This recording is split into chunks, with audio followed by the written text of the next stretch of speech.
Hello दोस्तों, welcome to Hindi with Priyanka channel. तो आज हम देखने वाले हैं परिंदे कहानी निर्मल वर्मा की। ठीक है, कहानी को लाइन टू लाइन पढ़ने वाले हैं और उसके बाद हम जब कहानी को पढ़ लेंगे फिर दृष्टि वाले बुक में जो महत्वपूर्ण तथ्य दिए गए हैं पॉइंट, उसको भी हम देखते हुए चलेंगे। ठीक है, दिखा देते हैं एक बार। और अगर आपको इसका पीडीएफ चाहिए तो आप टेलीग्राम लिंक ज्वाइन कर लीजिएगा, वहां पर हम इसको पीडीएफ को सेंड कर देंगे। ठीक है, और चैनल पे नहीं तो प्लीज चैनल को सब्सक्राइब करके रखिएगा ताकि आपको हर वीडियो मिलती रहे। ठीक है, तो यहाँ पर देख सकते हैं ये दृष्टि की बुक से हमने लिया है जो महत्वपूर्ण पॉइंट दिए गए थे। ठीक है, तो इसको भी हम कंप्लीट देखेंगे। पहले हम कहानी को लाइन टू लाइन पढ़ लेते हैं। ठीक है, जब पूरा कहानी आप पढ़ेंगे तब इसका मतलब समझ में आएगा। परिंदे निर्मल वर्मा की कहानी है और इसका प्रकाशन वर्ष हुआ था 1957 में। ठीक है, 1957 में हंस पत्रिका में प्रकाशित हुई थी। ठीक है, हंस पत्रिका में। और 1960 कहानी संग्रह पूछा जाए तो 1960 कहानी संग्रह। ठीक है, परिंदे। और इसमें महत्वपूर्ण पॉइंट है कि ये 7 कहानियां इस संग्रह कहानी संग्रह में संकलित है। 7 कहानियां परिंदे कहानी में। ठीक है, चलिए शुरू करते हैं आगे। इतनी महत्वपूर्ण बातें जो हमने 2-3 पॉइंट बताए ये अक्सर पूछी जाने वाली हैं। ठीक है, शुरू करते हैं निर्मल वर्मा की कहानी परिंदे। अंधेरे गलियारे में चलते हुए लतिका ठिठक गई। दीवार का सहारा लेकर उसने लैंप की बत्ती बढ़ा दी। सीढ़ियों पर उसकी छाया एक बेडोल कटी फटी आकृति खींचने लगी। 7 नंबर कमरे में लड़कियों की बातचीत और हंसी ठहाकों का स्वर अभी तक आ रहा था। ठीक है, तो कितने नंबर कमरे में? 7 नंबर के कमरे में ये वाला पूछा गया। लतिका ने दरवाजा खटखटाया। शोर अचानक बंद हो गया। कौन है? लतिका चुप खड़ी रही। कमरे में कुछ देर तक घुसकर घुसर फुसर होती रही। फिर दरवाजे की चिटखनी के खुलने का स्वर आया। लतिका कमरे की देहरी से कुछ आगे बढ़ी। लैंप की झपकती लौ में लड़कियों के चेहरे सिनेमा के पर्दे पर ठहरे हुए क्लोजअप की भांति उभरने लगे। ये वाला पॉइंट देखिए, कमरे में अंधेरा क्यों रखा है? कौन कहता है? लतिका। लतिका के स्वर में हल्की सी झिड़की का आभास था। लैंप में तेल ही खत्म हो गया मैडम। लैंप में तेल ही खत्म हो गया है मैडम। यह सुधा का कमरा था। तो ये वाला पूछा गया है कि 7 नंबर का कमरा किसका था? तो सुधा का। ठीक है, अब तक हमने 2 पात्र का नाम देखा ना, लतिका और सुधा, इसलिए उसे ही उत्तर देना पड़ा। हॉस्टल में शायद वह सबसे अधिक लोकप्रिय थी क्योंकि सदा छुट्टी के समय या रात को डिनर के बाद आसपास के कमरों में रहने वाली लड़कियों का जमघट उसी के कमरे में लग जाता था। देर तक गपशप हंसी मजाक चलता रहता था। किसके कमरे में? सुधा के कमरे में। तेल लिए करमुद्दीन से क्यों नहीं कहा? तेल के लिए करमुद्दीन से क्यों नहीं कहा? करमुद्दीन कौन था? एक चपरासी था। ठीक है, कितनी बार कहा मैडम, लेकिन उसे याद रहे तब तो। कमरे में हंसी की फुहार एक कोने से दूसरे कोने तक फैल गई। लतिका के कमरे में आने से अनुशासन की जो घुटन घिर आई थी वह अचानक बह गई। करमुद्दीन हॉस्टल का नौकर था। उसके आलस और काम में टाल मटोल करने के लिए किस्से हॉस्टल की लड़कियों में पीढ़ी दर पीढ़ी चले आते थे। लतिका को ठहात कुछ स्मरण हो आया। अंधेरे में लैंप घुमाते हुए चारों ओर निगाहें दौड़ाई। कमरे में चारों ओर घेरा बनाकर वे बैठी थी, पास पास एक दूसरे से सटकर। सबके चेहरे परिचित थे किंतु लैंप के पीले मध्यम प्रकाश में मानो कुछ बदल गया था, या जैसे वह उन्हें पहली बार देख रही थी। जूली, अब तक तुम इस ब्लॉक में क्या कर रही हो? जूली, क्या क्या हमने देखा? कौन से पात्र? सुधा, लतिका, जूली। तो एक तीनों पात्र पूछे जाते हैं अक्सर। जूली खिड़की के पास पलंग के सहारे सिरहाने बैठी थी। उसने चुपचाप आंखें नीची कर ली। लैंप का प्रकाश चारों ओर से सिमट कर अब केवल उसके चेहरे पर गिर रहा था। नाइट रजिस्टर पर दस्तखत कर दिए। हाँ मैडम। फिर? लतिका का स्वर कड़ा हो गया। जूली संकुचाकर खिड़की से बाहर देखने लगी। जब से लतिका इस स्कूल में आई है उसने अनुभव किया है कि हॉस्टल के इस नियम का पालन डांट फटकार कर के बावजूद नहीं होता। मैडम कल से छुट्टियां शुरू हो जाएगी, इसलिए आज रात हम सब ने मिलकर, और सुधा पूरी बात ना कहकर हेमंती की ओर देखते हुए मुस्कुराने लगी। हेमंती के गाने का प्रोग्राम है, आप भी कुछ देर बैठिए ना। किसके गाने का प्रोग्राम था? हेमंती के गाने। ठीक है, सॉरी। आगे लतिका को उलझन मालूम हुई। इस समय यहाँ आकर उसने इनके मजे को किरकिरा दिया। इस छोटे से हिल स्टेशन पर रहते उसे खासा अरसा हो गया, लेकिन कब समय पतझड़ और गर्मियों का घेरा पार कर सर्दी की छुट्टियों की गोद में सिमट जाता है उसे कभी याद नहीं रहता। चोरों की तरह चुपचाप वह देहरी से बाहर हो गई। उसके चेहरे का तनाव ढीला पड़ गया। वह मुस्कुराने लगी। मेरे संग स्नोफॉल देखने कोई नहीं ठहरेगा? मैडम छुट्टियों में क्या आप घर नहीं जाती? कौन कह रहा है? लतिका। मेरे संग स्नोफॉल देखने कोई नहीं ठहरेगा। अब बाकी लोग करें। मैडम छुट्टियों में क्या आप घर नहीं जाती हैं? सब लड़कियों की आंखें उस पर जम गई। अभी कुछ पक्का नहीं। I love the snowfall, Latika कह रही है। आगे लतिका को लगा कि यही बात उसने पिछले साल भी कही थी, और शायद पिछले साल भी। उसे लगा मानो लड़कियां उसे संदेह की दृष्टि से देख रही हैं, मानो उन्होंने उसकी बात पर विश्वास नहीं किया। उसका सिर चकराने लगा, मानो बादलों का स्याह झुरमुट किसी अनजाने कोने में उठकर उसे अपने में डुबा लेगा। वह थोड़ा सा हंसी, फिर धीरे से उसने सर को झटक दिया। जूली तुमसे कुछ काम है। अपने ब्लॉक में जाने से पहले मुझे मिल लेना। Bell good night. लतिका ने अपने पीछे दरवाजा बंद कर दिया। आगे good night madam, good night, good night. गलियारे की सीढ़ियां ना उतरकर लतिका रेलिंग के सहारे खड़ी हो गई। लैंप की बत्ती को नीचे घुमाकर कोने में रख दिया। बाहर धुंध की नीली तहें बहुत घनी हो चली थी। लाइन पर लगे हुए चीड़ के पत्तों की सरसराहट हवा के झोंकों के संग कभी तेज कभी धीमी होकर भीतर बह जाती थी। हवा में सर्दी का हल्का सा आभास पाकर लतिका के दिमाग में कल से शुरू होने वाली छुट्टियों का ध्यान भटक आया। उसने आंखें मूंद ली। उसे लगा कि जैसे उसकी टांगें बांस की लकड़ियों की तरह उसके शरीर से बंधी हैं, जिसकी गांठें धीरे धीरे खुलती जा रही हैं। सिर की चकराहट अभी मिटी नहीं थी, मगर अब जैसे वह भीतर ना होकर बाहर फैली हुई धुंध का हिस्सा बन गई है। आगे देखते हैं। सीढ़ियों पर बातचीत का स्वर सुनकर लतिका जैसे सोते से जगी। साल को कंधों पर समेटा और लैंप उठा लिया। डॉक्टर मुखर्जी मिस्टर ह्यूबर्ट के संग एक अंग्रेजी धुन गुनगुनाते हुए ऊपर आ रहे थे। कौन कौन? डॉक्टर मुखर्जी और मिस्टर ह्यूबर्ट, ये भी पात्र पूछे गए हैं। सीढ़ियों पर अंधेरा था और ह्यूबर्ट को बार बार अपनी छड़ी से रास्ता टटोलना पड़ता था। लतिका ने 2-4 सीढ़ियां उतरकर लैंप को नीचे झुका दिया। Good evening doctor, good evening mister Hubert. Thank you miss Latika. Hubert के स्वर में कृतज्ञता का भाव था।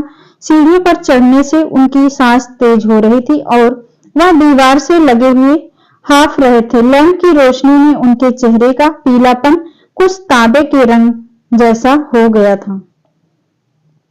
आगे, यहाँ अकेली क्या कर रही हो मिस लतिका? डॉक्टर ने होठों के भीतर से सीटी बजाई। चेकिंग करके लौट रही थी। आज इस वक्त ऊपर कैसे आना हुआ मिस्टर ह्यूबर्ट? ह्यूबर्ट ने मुस्कुराकर अपनी छड़ी डॉक्टर के कंधों से झुला दी। इनसे पूछो, यही मुझे जबरदस्ती घसीट लाए। मिस लतिका, हम आपको निमंत्रण देने आ रहे थे। आज रात मेरे कमरे में एक छोटा सा कंसर्ट होगा, जिसमें मिस्टर ह्यूबर्ट शोपा और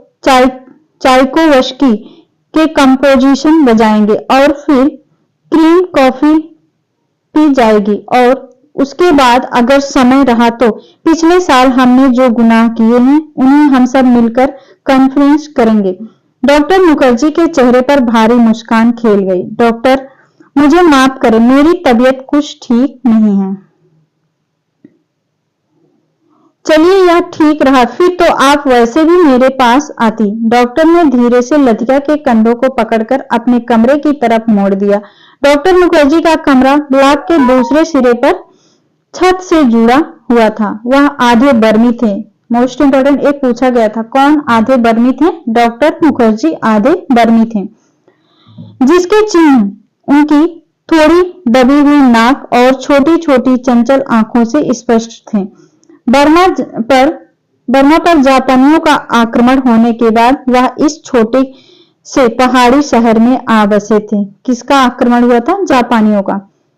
प्राइवेट प्रैक्टिस के अलावा वह कॉन्वेंट स्कूल में हाइजीन, फिजियोलॉजी भी पढ़ाया करते थे और इसीलिए उनको स्कूल के हॉस्टल में ही एक कमरा रहने के लिए दे दी गया है। कुछ लोगों का कहना था कि बर्मा से आते हुए रास्ते में उनकी पत्नी की मृत्यु हो गई, लेकिन इस संबंध में निश्चित रूप से कुछ नहीं कहा जा सकता क्योंकि डॉक्टर स्वयं कभी अपनी पत्नी की चर्चा नहीं करते। बातों के दौरान डॉक्टर अक्सर कहा करते हैं, मरने से पहले मैं एक दफा बर्मा जरूर जाऊंगा। ए वाला कथन पूछा गया, मोस्ट इंपोर्टेंट कथन है, मरने से पहले एक दफा बर्मा जरूर जाऊंगा। किसने कहा है? डॉक्टर मुखर्जी ने।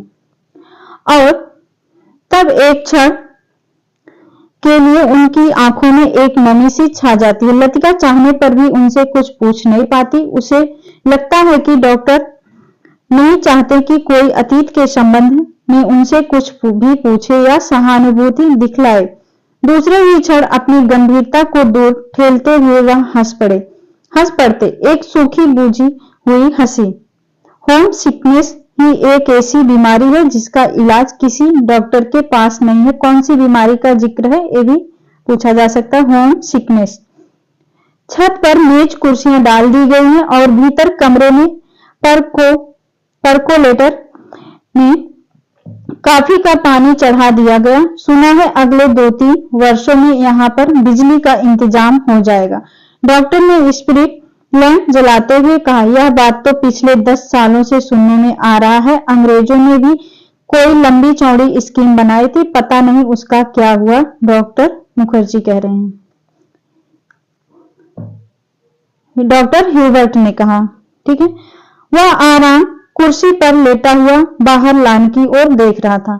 लतिका कमरे से 2 मोमबत्तियां ले आई, मेज के दोनों सिरों पर टिकाकर उन्हें जला दिया गया। छत का अंधेरा मोमबत्ती की फीकी रोशनी से इर्द गिर्द सिमटने लगा। एक घनी नीरवता चारों ओर घिरने लगी। हवा में चीड़ के वृक्षों की साए दूर दूर तक फैली पहाड़ियों और घाटियों में सीटियों की गूंज से छोड़ती जा रही थी। किस वृक्ष का जिक्र है? चीड़ के वृक्ष। ठीक है। इस बार शायद बर्फ जल्दी गिरेंगी। अभी से हवा में एक सर्द खुश्की सी महसूस होने लगी। डॉक्टर का शिगार अंधेरे में लाल बिंदी सा चमक रहा था। पता नहीं मिस वुड को स्पेशल सर्विस का गोरख धंधा क्यों पसंद आता है। छुट्टियों में घर जाने से पहले क्या यह जरूरी है कि लड़कियां फादर एल्मंड का सरमन सुने? ह्यूबर्ट ने कहा। तो ये भी कथन महत्वपूर्ण है कि पता नहीं मिस वुड को स्पेशल सर्विस का गोरख धंधा क्यों पसंद आता है। छुट्टियों में घर जाने से पहले क्या जरूरी है कि लड़कियां फादर एल्मंड का सरमन सुने? कौन कह रहा है? ह्यूबर्ट ने कहा। डॉक्टर को फादर एल्मंड एक आंख नहीं सुहाते थे। लतिका कुर्सी पर आगे झुककर प्यालों में कॉफी उड़ेलने लगी। हर साल स्कूल बंद होने के दिन यही 2 प्रोग्राम होते हैं। कौन कौन से 2 प्रोग्राम? ये भी पूछा गया है, देखते हैं। चैंपल में स्पेशल सर्विस और उसके बाद दिन में पिकनिक। तो ये दोनों पॉइंट ध्यान रखिएगा, चैंपल में स्पेशल सर्विस और उसके बाद दिन में पिकनिक। लतिका को पहला साल याद आया जब डॉक्टर के संग पिकनिक के बाद वह क्लब गई थी। डॉक्टर बार में बैठे थे। बार रूम कुमायूं रेजिमेंट के अफसरों से भरा हुआ था। कुछ देर तक विलियर्ड का खेल देखने के बाद जब वह वापस बार की ओर आ रहे थे तब उसने दाईं ओर क्लब की लाइब्रेरी में देखा, मगर उसी समय डॉक्टर मुखर्जी पीछे से आ गए थे। मिस लतिका, यह मेजर ग्रीस नेगी हैं।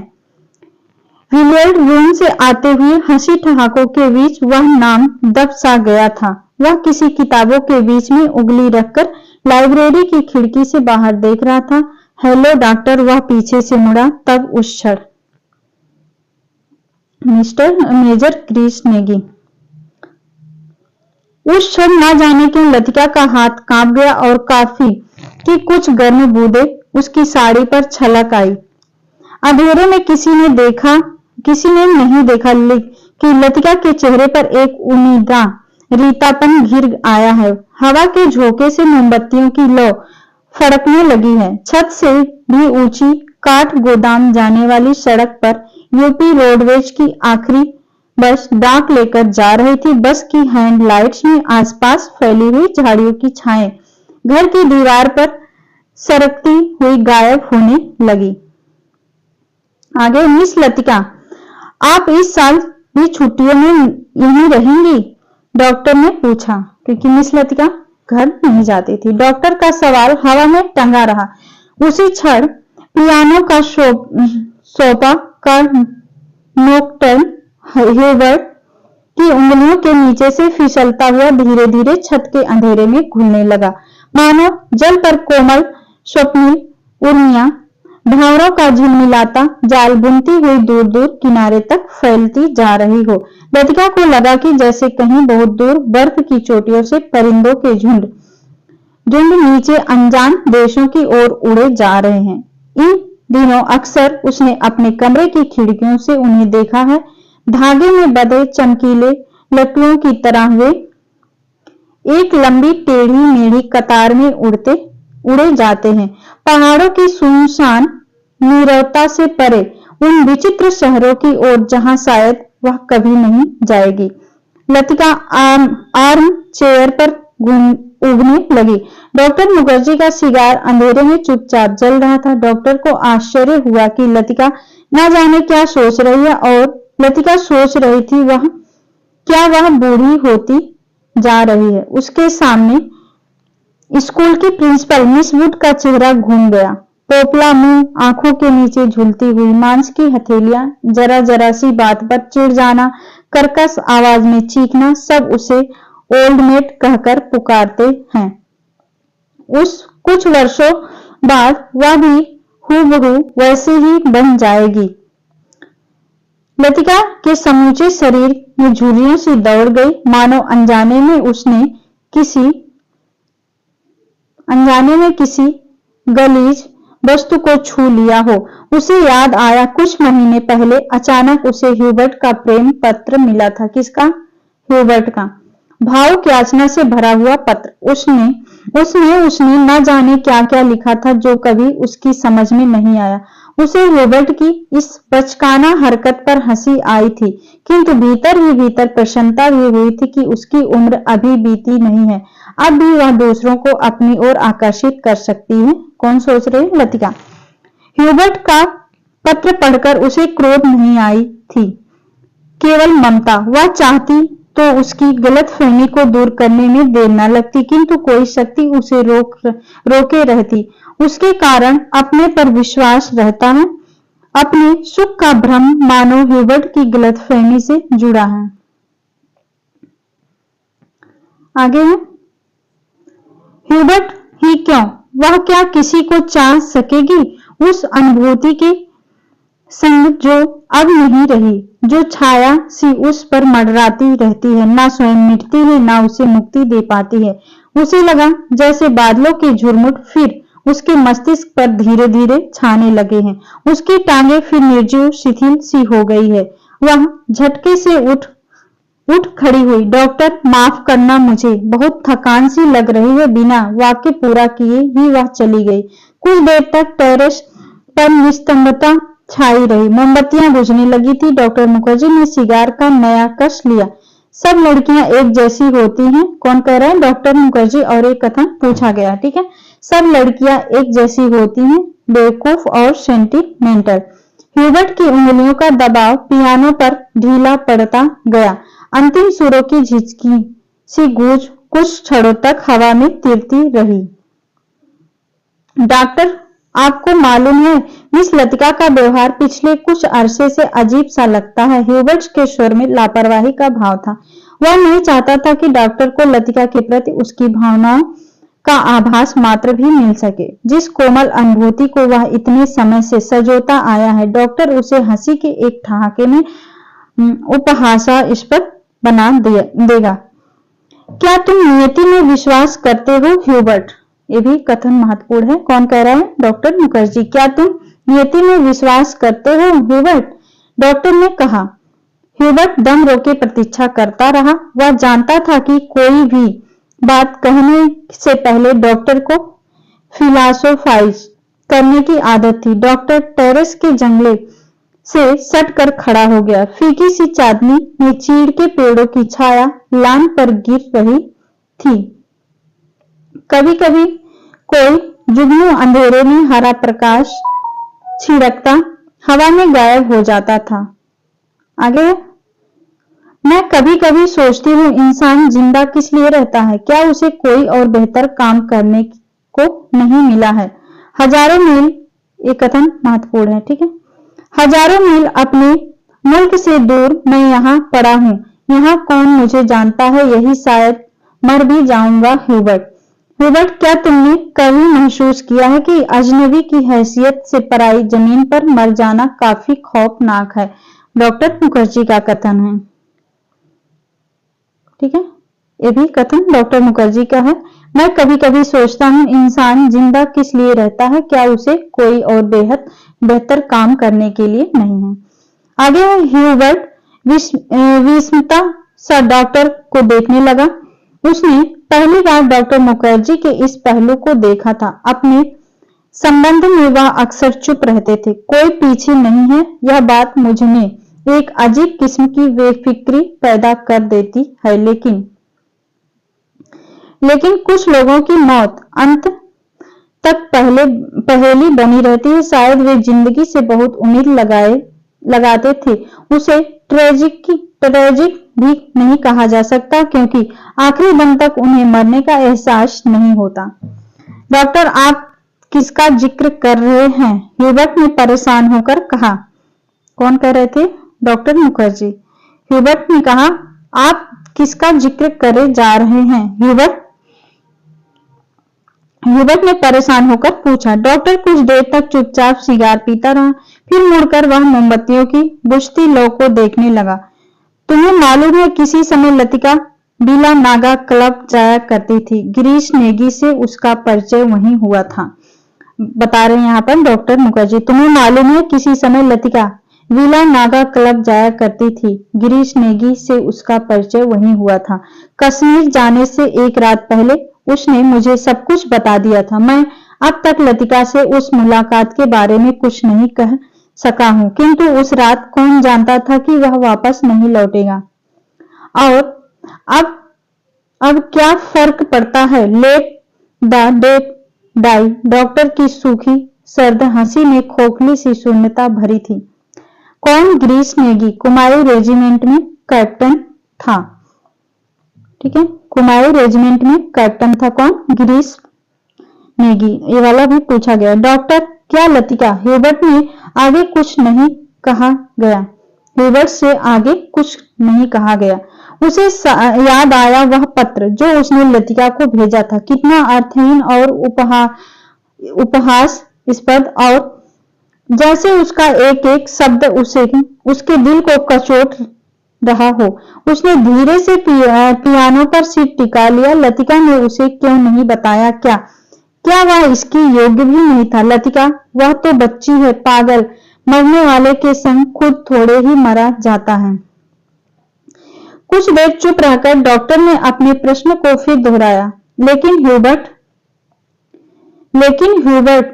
क्या तुम नियति पर विश्वास करते हो? हवा के हल्के झोंके से मोमबत्तियां एक बार प्रज्वलित होकर बुझ गई। टेरेस पर ह्यूबर्ट और डॉक्टर अंधेरे में एक दूसरे का चेहरा नहीं देख पा रहे थे। फिर भी वे एक दूसरे की ओर देख रहे थे। कॉन्वेंट स्कूल से कुछ दूर मैदानों में बहते पहाड़ी नाले का शोर आ रहा था। अब बहुत देर बाद कुमाई रेजिमेंट सेंटर का बिगुल सुनाई दिया तो ह्यूबर्ट हड़बड़ाकर खड़ा हो गया। अच्छा चलता हूँ doctor, good night. Good night Hubert, मुझे माफ करना, मैं सिगार खत्म करके उठूंगा। सुबह बदली छाई थी। लतिका के खिड़की खोलते ही धुंध का गुब्बारा सा भीतर घुस आया। जैसे रात भर दीवार के सहारे सर्दी में ठिठुरता हुआ वह भीतर आने की प्रतीक्षा कर रहा हो। स्कूल से ऊपर चैंपल जाने वाली सड़क बादलों में छिप गई थी। केवल चैंपल का क्रॉस धुंध के पर्दे पर एक दूसरे को काटती हुई पेंसिल को रेखाओं सा दिखाई दे जाता था। लतिका ने खिड़की से आंखें हटाई तो देखा कि करमुद्दीन चाय की ट्रे लिए खड़ा है। करमुद्दीन मिलिट्री में अर्दली रह चुका था, इसलिए ट्रे मेज पर रखकर अटेंशन की मुद्रा में खड़ा हो गया। लतिका झटके से ऊपर उठी। सुबह से आलस करके कितनी बार जागकर वह सो चुकी थी।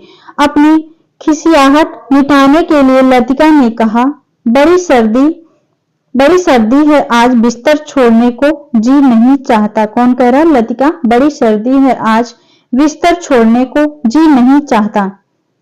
अजी मेम साहब, अभी क्या सर्दी आई है, बड़े दिनों में देखना कैसे दांत कटकटाते हैं। कौन कह रहा है? करमुद्दीन। और करमुद्दीन अपने हाथों को बगलों में डाले हुए इस तरह सिकुड़ गया जैसे उन दिनों की कल्पना मात्र से उसे जाड़ा लगना शुरू हो गया। गंजे सिर पर दोनों तरफ के उसके बाल खिजाब लगाने से कत्थई रंग के भूरे हो गए थे। बात चाहे किसी विषय पर हो रही हो, वह हमेशा खींच तान कर उसे ऐसे क्षेत्र में घसीट लाता था जहां वह बेझिझक अपने विचारों को प्रकट कर सके। आगे है, एक दफा तो यहाँ लगातार इतनी बर्फ गिरी थी कि भुवाली से लेकर डॉग बंगले तक सारी सड़कें जाम हो गई। इतनी बर्फ थी मेम साहब की पेड़ों की टहनियां तक सिकुड़कर तने से लिपट गई थी, बिल्कुल ऐसे। और करमुद्दीन नीचे झुककर मुर्गा सा बन गया था। कब की बात है? लतिका ने पूछा। अब यह जोड़ हिसाब करके ही पता चलेगा मेम साहब, लेकिन इतना याद है कि उस वक्त अंग्रेज बहादुर यहीं थे। कंटोनमेंट की इमारत पर कौमी झंडा नहीं लगा था। बड़े जबर से ये अंग्रेज 2 घंटे में ही सारी सड़क साफ करवा दी। उन दिनों एक सीटी बजाते ही 50 घोड़े वाले जमा हो जाते थे। अब तो सारे शेड खाली पड़े हैं। वे लोग अपनी खिदमत भी करवाना जानते हैं। अब तो सब उजाड़ हो गया है। आगे, करमुद्दीन उदास भाव से बाहर देखने लगा। आज यह पहली बार नहीं है जब लतिका करमुद्दीन से उन दिनों की बातें सुन रही है, जब अंग्रेज बहादुर ने इस स्थान को स्वर्ग बना रखा था। आप छुट्टियों में इस साल भी यहीं रहेंगी मेम साहब? दिखता तो कुछ ऐसा ही है। करमुद्दीन, तुम्हें फिर तंग होना पड़ेगा। क्या कहती हैं मेम साहब? आपके रहने से हमारा भी मन लग जाता है, वरना छुट्टियों में तो यहाँ कुत्ते लौटते हैं। आगे, तुम जरा मिस्त्री से कह देना कि इस कमरे की छत की मरम्मत कर जाए। पिछले साल बर्फ का पानी दरारों से टपकता रहता था। लतिका को याद आया पिछली सर्दियों में जब कभी बर्फ गिरती थी तो उसे पानी से बचने के लिए रात भर कमरे के कोने में सिमट कर सोना पड़ता था। करमुद्दीन चाय की ट्रे उठाता हुआ बोला, ह्यूबर्ट साहब तो शायद कल ही चले जाएं। कल रात उनकी तबीयत फिर खराब हो गई। आधी रात के वक्त मुझे जगाने आए थे, कहते थे छाती में तकलीफ है। उन्हें यह मौसम रास नहीं आता। कह रहे थे लड़कियों की वश में वह भी कल ही चले जाएंगे। करमुद्दीन दरवाजा बंद करके चला गया। लतिका की इच्छा हुई कि ह्यूबर्ट के कमरे में जाकर उनकी तबीयत की पूछताछ कराए, किंतु फिर ना जाने क्यों स्लीपर पैरों में टंगे रहे और वह खिड़की के बाहर बादलों को उड़ता हुआ देखती रही।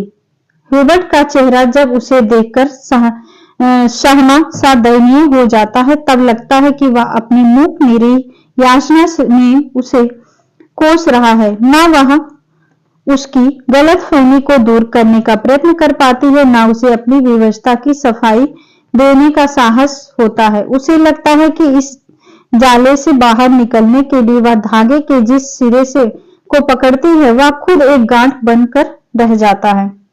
बाहर बूंदाबांदी होने लगी थी। कमरे की टीन की छत खटखट बोलने लगी थी।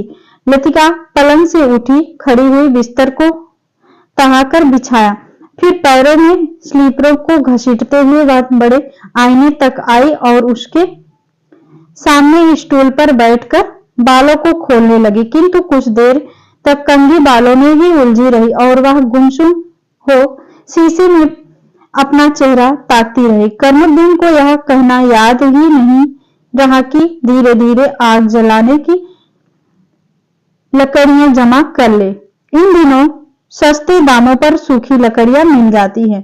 पिछले साल तो कमरा धुएं से भर जाता था, जिसके कारण कपकपाते जाड़े में भी उसे खिड़की खोलकर ही सोना पड़ता था। आईने में लतिका ने अपना चेहरा देखा। वह मुस्कुरा रही थी। पिछले साल अपने कमरे की सीलन और ठंड से बचने के लिए कभी कभी वह मिस वुड के खाली कमरे में चोरी चुपके सोने चली जाया करती थी। मिस वुड का कमरा बिना आग के भी गर्म रहता था। उनके गदीले सोफे पर लेटते ही आंख लग जाती थी। कमरा छुट्टियों में खाली पड़ा रहता है, किंतु मिस वुड से इतना नहीं होता कि 2 महीने के लिए उसके हवाले कर जाए। हर साल कमरे में ताला ठोक जाती हैं। वह तो पिछले साल गुसल खाने में भीतर की साकल देना भूल गई थी, जिसे लतिका चोर दरवाजे के रूप में इस्तेमाल करती रहती थी। पहले साल अकेले में उसे बड़ा डर लगता था। छुट्टियों में सारे स्कूल और हॉस्टल के कमरे साए साए करने लगते थे। डर के मारे उसे जब कभी नींद नहीं आती थी, तब वह करमुद्दीन को रात में देर तक बातों में उलझाए रहती। बातों में जब खोई सी वह सो जाती, तब करमुद्दीन चुपचाप लैंप बुझाकर चला जाता। कभी कभी बीमारी का बहाना करके वह डॉक्टर को बुलावा भेजती थी और बाद में बहुत जिद करके दूसरे कमरे में उनका बिस्तर लगवा देती। आगे लतिका के कंधे से बालों का गुच्छा निकाला और फेंकने के लिए वह खिड़की के पास खड़ी हुई। बाहर छत की ढलान से बारिश के जल की मोटी सी धार बराबर लान पर गिर रही थी।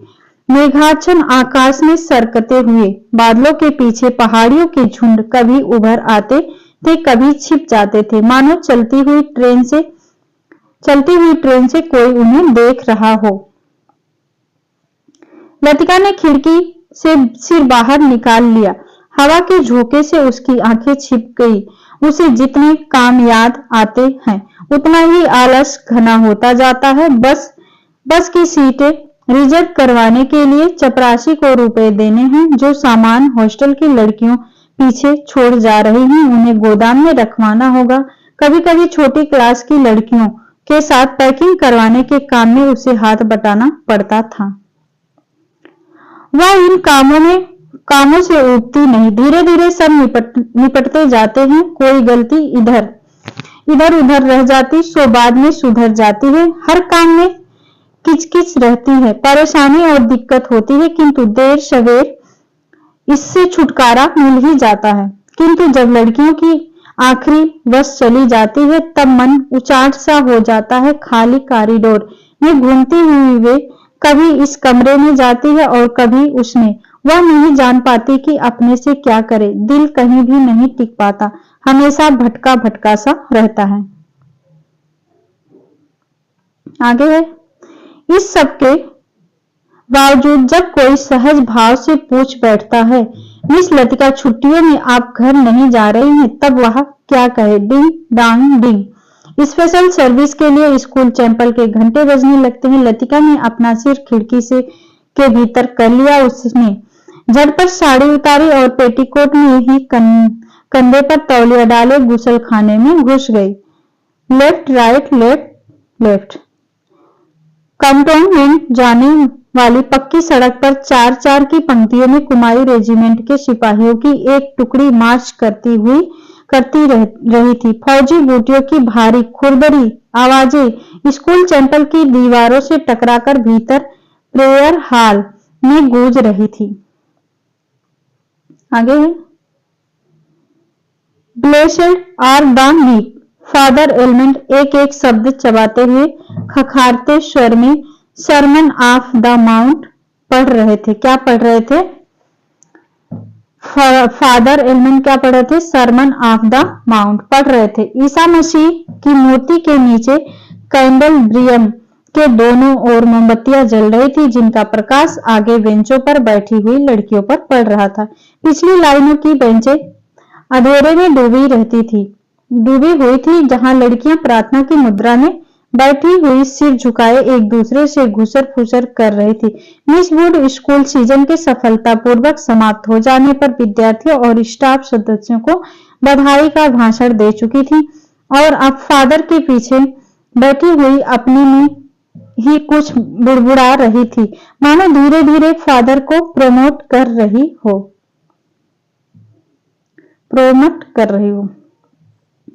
आगे है आमी फादर एलमेंट के बाइबल मेज पर रख दी है। प्रेयर बुक उठा ली। हाल की खामोशी क्षण भर के लिए टूट गई। लड़कियों ने खड़े होते हुए जानबूझकर बेंचों को पीछे धकेला। बेंचें फर्श पर रगड़ खाकर सीटी बजाती हुई पीछे खिसक गई। हाल के कोने में से हंसी फूट पड़ी। मिस वुड का चेहरा तन गया, माथे पर भ्रिकुटियां चढ़ गई। फिर अचानक निस्तंभता छा गई। हाल के उस घुटे हुए धुंधलके में फादर का तीखा फटा हुआ स्वर सुनाई देने लगा। Jesus said, I am the light of the world, he that followeth me shall not walk in darkness but shall have the light of life. पूछा जा सकता है ये किस कहानी का है, तो याद रखिएगा परिंदे कहानी। डॉक्टर मुखर्जी ने ऊब और उकताहट से भरी जमुहाई ली। कब यह किस्सा खत्म होगा? कौन कह रहा है? डॉक्टर मुखर्जी। कब यह किस्सा खत्म होगा? उसने इतने ऊंचे स्वर में लतिका से पूछा कि वह सकुचाकर दूसरी ओर देखने लगी। स्पेशल सर्विस के समय डॉक्टर मुखर्जी के होठों पर व्यंग्यात्मक मुस्कान खेलती रहती और वह धीरे धीरे अपनी मूंछों को खींचता रहता। फादर एलमेंट की वेशभूषा देखकर लतिका के दिल में गुदगुदी सी दौड़ गई। जब वह छोटी थी तो अक्सर यह बात सोचकर विस्मित हुआ करती थी कि क्या पादरी लोग सफेद चोंगे के नीचे कुछ नहीं पहनते? अगर धोखे से वह ऊपर उठ जाए तो। लेफ्ट लेफ्ट लेफ्ट मार्च करते हुए फौजी वुड चैपल से दूर होते जा रहे थे। केवल उनकी गूंज हवा में शेष रह गई थी। Him number 117। फादर ने प्रार्थना पुस्तक खोलते हुए कहा, हाल में प्रत्येक लड़की के ने डेस्क पर रखी हुई हिम बुक खोल ली। पन्नों के उलटने की खड़खड़ाहट फिसलती हुई एक सिरे से दूसरे सिरे तक फैल गई। आगे की बेंच से उठकर ह्यूबर्ट पियानो के सामने स्टूल पर बैठ गया। संगीत शिक्षक होने के कारण हर साल स्पेशल सर्विस के अवसर पर उसे कायर के संग पियानो बजाना पड़ता था। ह्यूबर्ट ने अपने रुमाल से नाक साफ की, अपनी घबराहट छिपाने के लिए। ह्यूबर्ट हमेशा ऐसा ही किया करता था। कनखियों से हाल की ओर देखते हुए अपने कांपते हाथों से हिम बुक खोली। Lead kindly light. पियानो के सुर दबे झिझकते से मिलने लगे। घने बादलों से ढकी ह्यूबर्ट की लंबी पीली अंगुलियां खुलने सिमटने लगी। कायर में गाने वाली लड़कियों के स्वर एक दूसरे से गूंथकर कोमल स्निग्ध लहरों में बिंध गए। लतिका को लगा उसका जूड़ा ढीला पड़ गया है, मानो गर्दन के नीचे झूल रहा है। मिस वुड की आंख बचा लतिका ने चुपचाप बालों में लगे क्लिपों को कसकर खींच दिया। बड़ा झक्की आदमी है। सुबह मैंने ह्यूबर्ट को यहाँ आने से मना किया था, फिर भी चला आया, डॉक्टर ने कहा। डॉक्टर मुखर्जी। मुखर्जी। आगे है, लतिका को करमुद्दीन की बात याद हो गई। रात भर ह्यूबर्ट को खांसी का दौरा पड़ा था। कल जाने के लिए कह रहे थे। लतिका ने सिर टेढ़ा करके ह्यूबर्ट के चेहरे की एक झलक पाने की विफल चेष्टा की। इतने पीछे से कुछ भी देख पाना असंभव था। पियानो पर झुका हुआ केवल ह्यूबर्ट का सिर दिखाई देता था। लीड काइंडली लाइट संगीत के सुर मानो एक ऊंची पहाड़ी पर चढ़कर हाँफती हुई सांसों को आकाश की अबाध शून्यता में बिखेरते हुए नीचे उतर रहे हैं। बारिश की मुलायम धूप चैंपल के लंबे चौकोर शीशों पर झिलमिला रही है, जिसकी एक महीन चमकीली रेखा ईसा मसीह की प्रतिमा पर तिरछी होकर गिर रही है। मोमबत्तियों का धुआं धूप में नीली सी लकीर खींचता हुआ हवा में तिरने लगा है।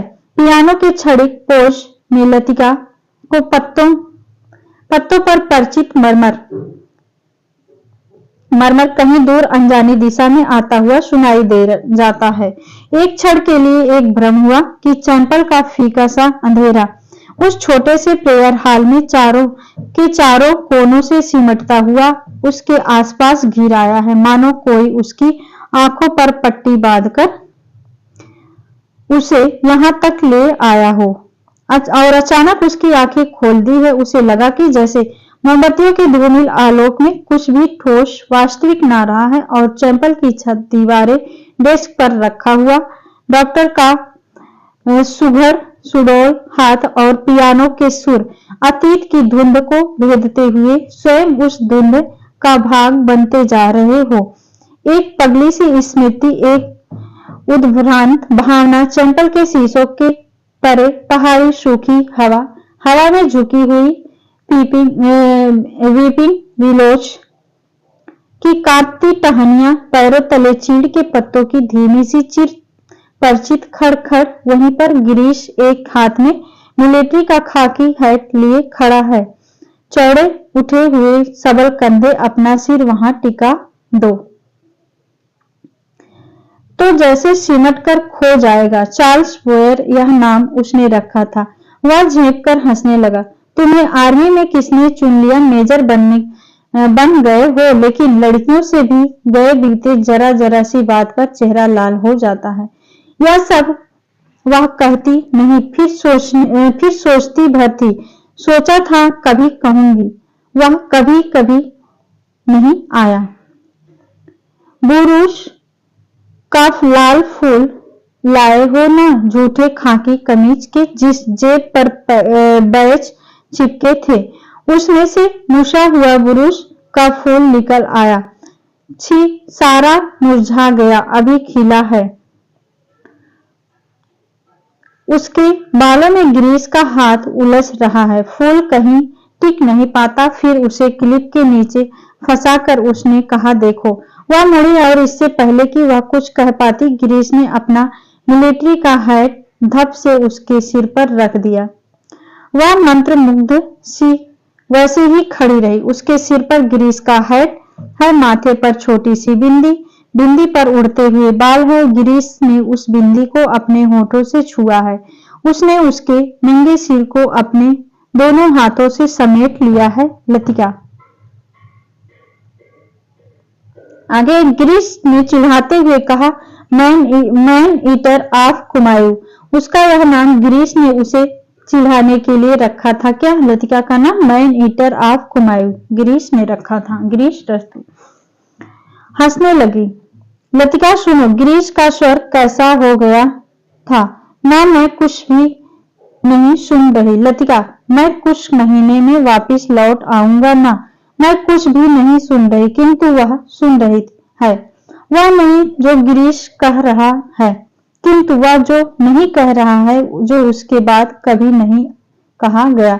Lead kindly light. लड़कियों का स्वर पियानो के सुरों में डूबा हुआ गिर रहा है, उठ रहा है। ह्यूबर्ट ने सिर मोड़कर लतिका को निमिष भर देखा। आंखें मूंदे ध्यानमग्न प्रस्तर मूर्ति सी वह स्थिर निश्चल खड़ी थी। क्या यह भाव उसके लिए?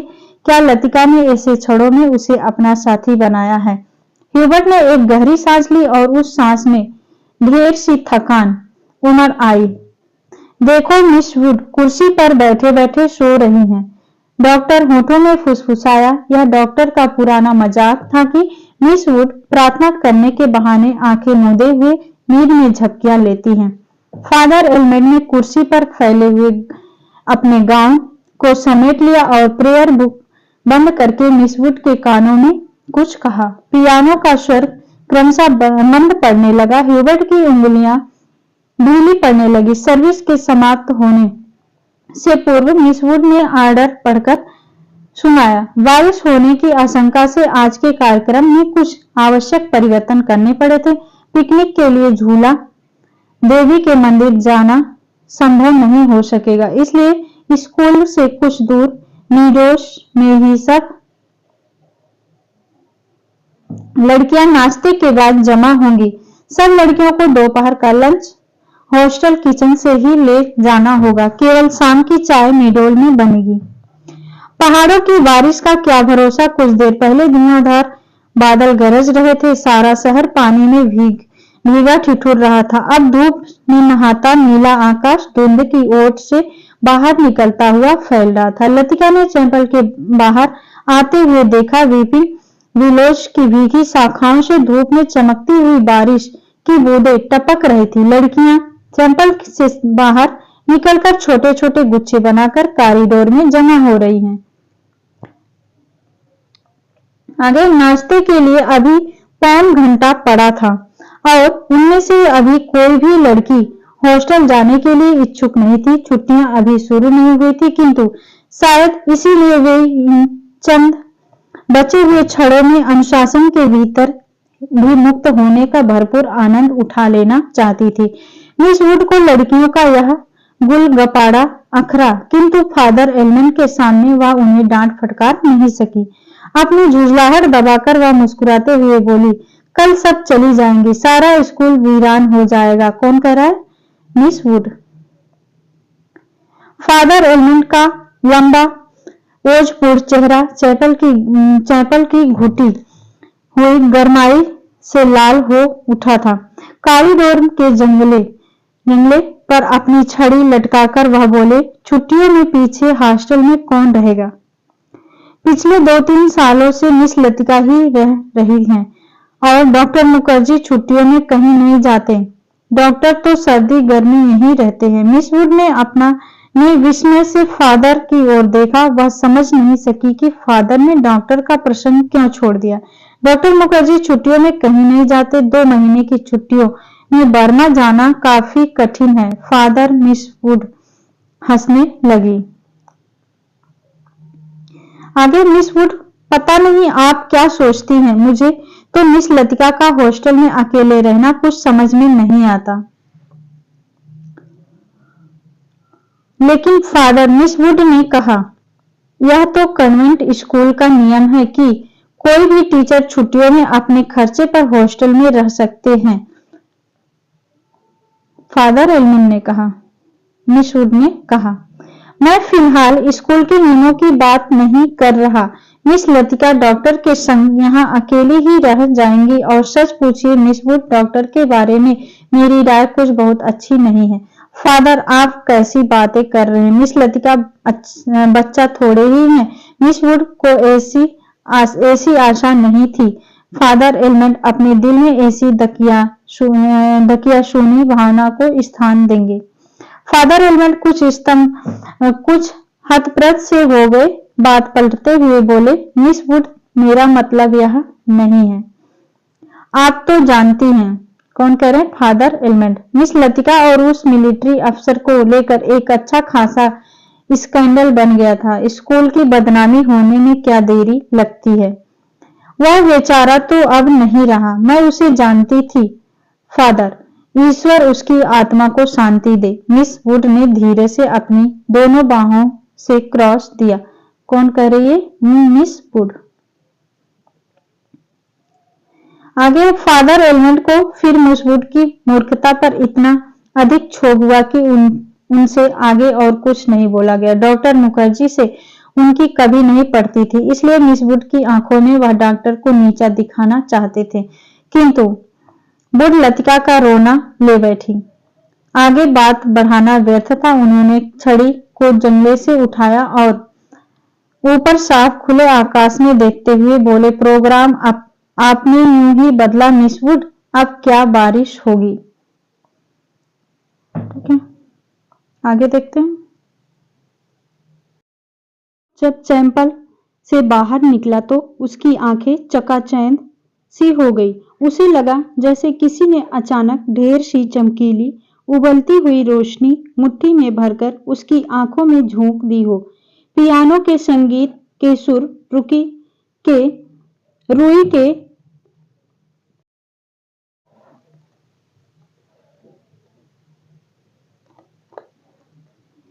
ह्यूबर्ट जब चैंपल से बाहर निकला तो उसकी आंखें चकाचौंध सी हो गई। उसे लगा जैसे किसी ने अचानक ढेर सी चमकीली उबलती हुई रोशनी मुट्ठी में भरकर उसकी आंखों में झोंक दी हो। पियानो के संगीत के सुर रूई के छुई मुई रेशों की भांति अब तक उसके मस्तिष्क पर थकी मादी नसों पर फड़फड़ा रहे थे। वह वही थक गया था। पियानो बजाने से उसके फेफड़ों पर हमेशा भारी दबाव पड़ता, दिल की धड़कन तेज हो जाती थी। उसे लगता कि संगीत के एक नोट को दूसरे नोट में उतारने के प्रयत्न में वह एक अंधेरी खाई पार कर रहा है। आगे है,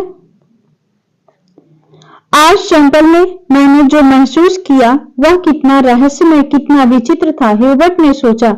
मुझे लगा पियानो का हर नोट निरंतर खामोशी की अंधेरी खो से निकलकर बाहर फैली नीली धुंध को काटता तराशता हुआ एक भूला सा अर्थ खींच लाता है। गिरता हुआ हर पोज एक छोटी सी मौत है, मानो घने छायादार वृक्षों की कांपती छायाओं में कोई पगडंडी गुम हो गई हो। एक छोटी सी मौत जो आने वाले शूरों को अपनी बची खुची गूंजों की सांसें समर्पित कर जाती है, जो मर जाती है किंतु मिट नहीं पाती, मिटती नहीं इसलिए मर कर भी जीवित है, दूसरे सुरों में लय हो जाती है। आगे चलते हैं।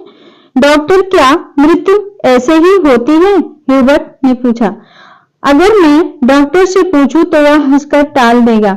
मुझे लगता है वह पिछले कुछ दिनों से कोई बात छिपा रहा है। उसकी हंसी में जो सहानुभूति का भाव होता है वह मुझे अच्छा नहीं लगता। आज उसने मुझे स्पेशल सर्विस में आने से रोका था।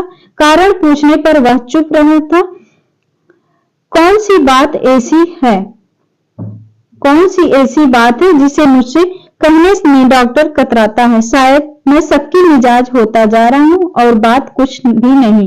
ह्यूबर्ट ने देखा लड़कियों की कतार स्कूल से हॉस्टल जाने वाली सड़क पर नीचे उतरती जा रही है। उजली धूप में उनके रंग बिरंगे रिबन, हल्की आसमानी रंग की फ्राकें और सफेद पेटियां चमक रही हैं। सीनियर कैम्ब्रिज की कुछ लड़कियों ने चैंपल की वाटिका के गुलाब के फूलों को तोड़कर अपने बालों में लगा लिया था। कौन से फूल? गुलाब के फूलों को बालों में लगा लिया। आगे है, कंटोनमेंट के 3-4 सिपाही लड़कियों को देखते हुए अश्लील मजाक करते हुए हंस रहे थे और कभी-कभी किसी लड़की की ओर झुककर सीटी बजाने लगते हैं। Hello mister Hubert. ह्यूबर्ट ने चौंक कर पीछे देखा। लतिका एक मोटा सा रजिस्टर बगल में दबाए खड़ी थी। आप अभी यहीं हैं? ह्यूबर्ट की दृष्टि लतिका पर टिकी रही। वह क्रीम रंग की पूरी बाहों की ऊनी जैकेट पहने हुए थी। कुमाऊनी लड़कियों की तरह लतिका का चेहरा गोल था। धूप की तपन से पका गेहुआ रंग कहीं-कहीं हल्का सा गुलाबी हो आया था, मानो बहुत धोने पर भी गुलाल के कुछ धब्बे इधर-उधर बिखरे रह गए हों। उन लड़कियों के नाम नोट करने आया था। उन लड़कियों का नाम नोट करने थे जो कल जा रही हैं, सो पीछे रुकना पड़ा। आप भी तो कल जा रहे हैं मिस्टर ह्यूबर्ट? अभी तक तो नहीं इरादा है। यहाँ रुककर भी क्या करूंगा? आप स्कूल की ओर जा रही हैं। चलिए, कौन कह रहा है? यहाँ से ह्यूबर्ट का कथन है, महत्वपूर्ण है। पक्की सड़क पर लड़कियों की भीड़ जमा थी, इसलिए वे दोनों पोलो ग्राउंड का चक्कर काटती हुई पगडंडी से नीचे उतरने लगी। हवा तेज हो चली। चीड़ के पत्ते हर झोंके के संग टूट टूट कर पगडंडी पर ढेर लगाते जाते थे। कौन से पेड़ का जिक्र है? चीड़ का, और यहाँ पर एक देवदार के वृक्ष का भी इसमें जिक्र है। ह्यूबर्ट रास्ता बनाने के लिए अपनी छड़ी से उन्हें बुहार कर दोनों ओर बिखेर देता था। लतिका पीछे खड़ी हुई देखती रहती थी।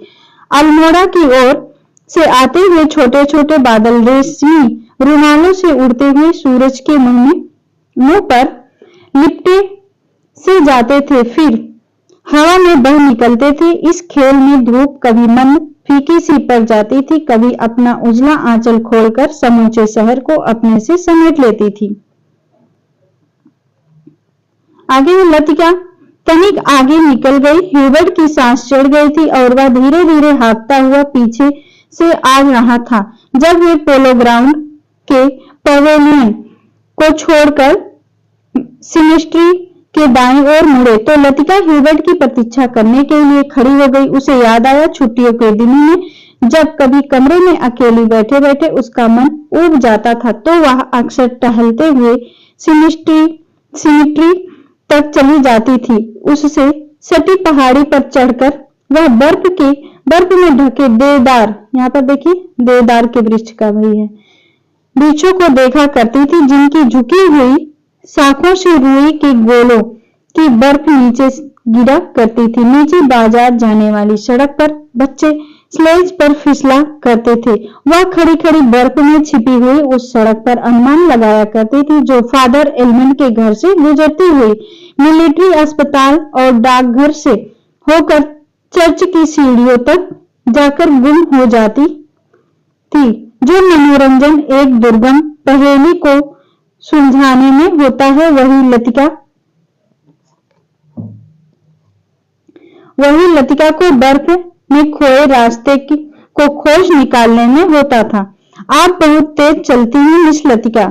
थकान से ह्यूबर्ट का चेहरा कुम्हला गया था, माथे पर पसीने की बूंदें झलक आई थी।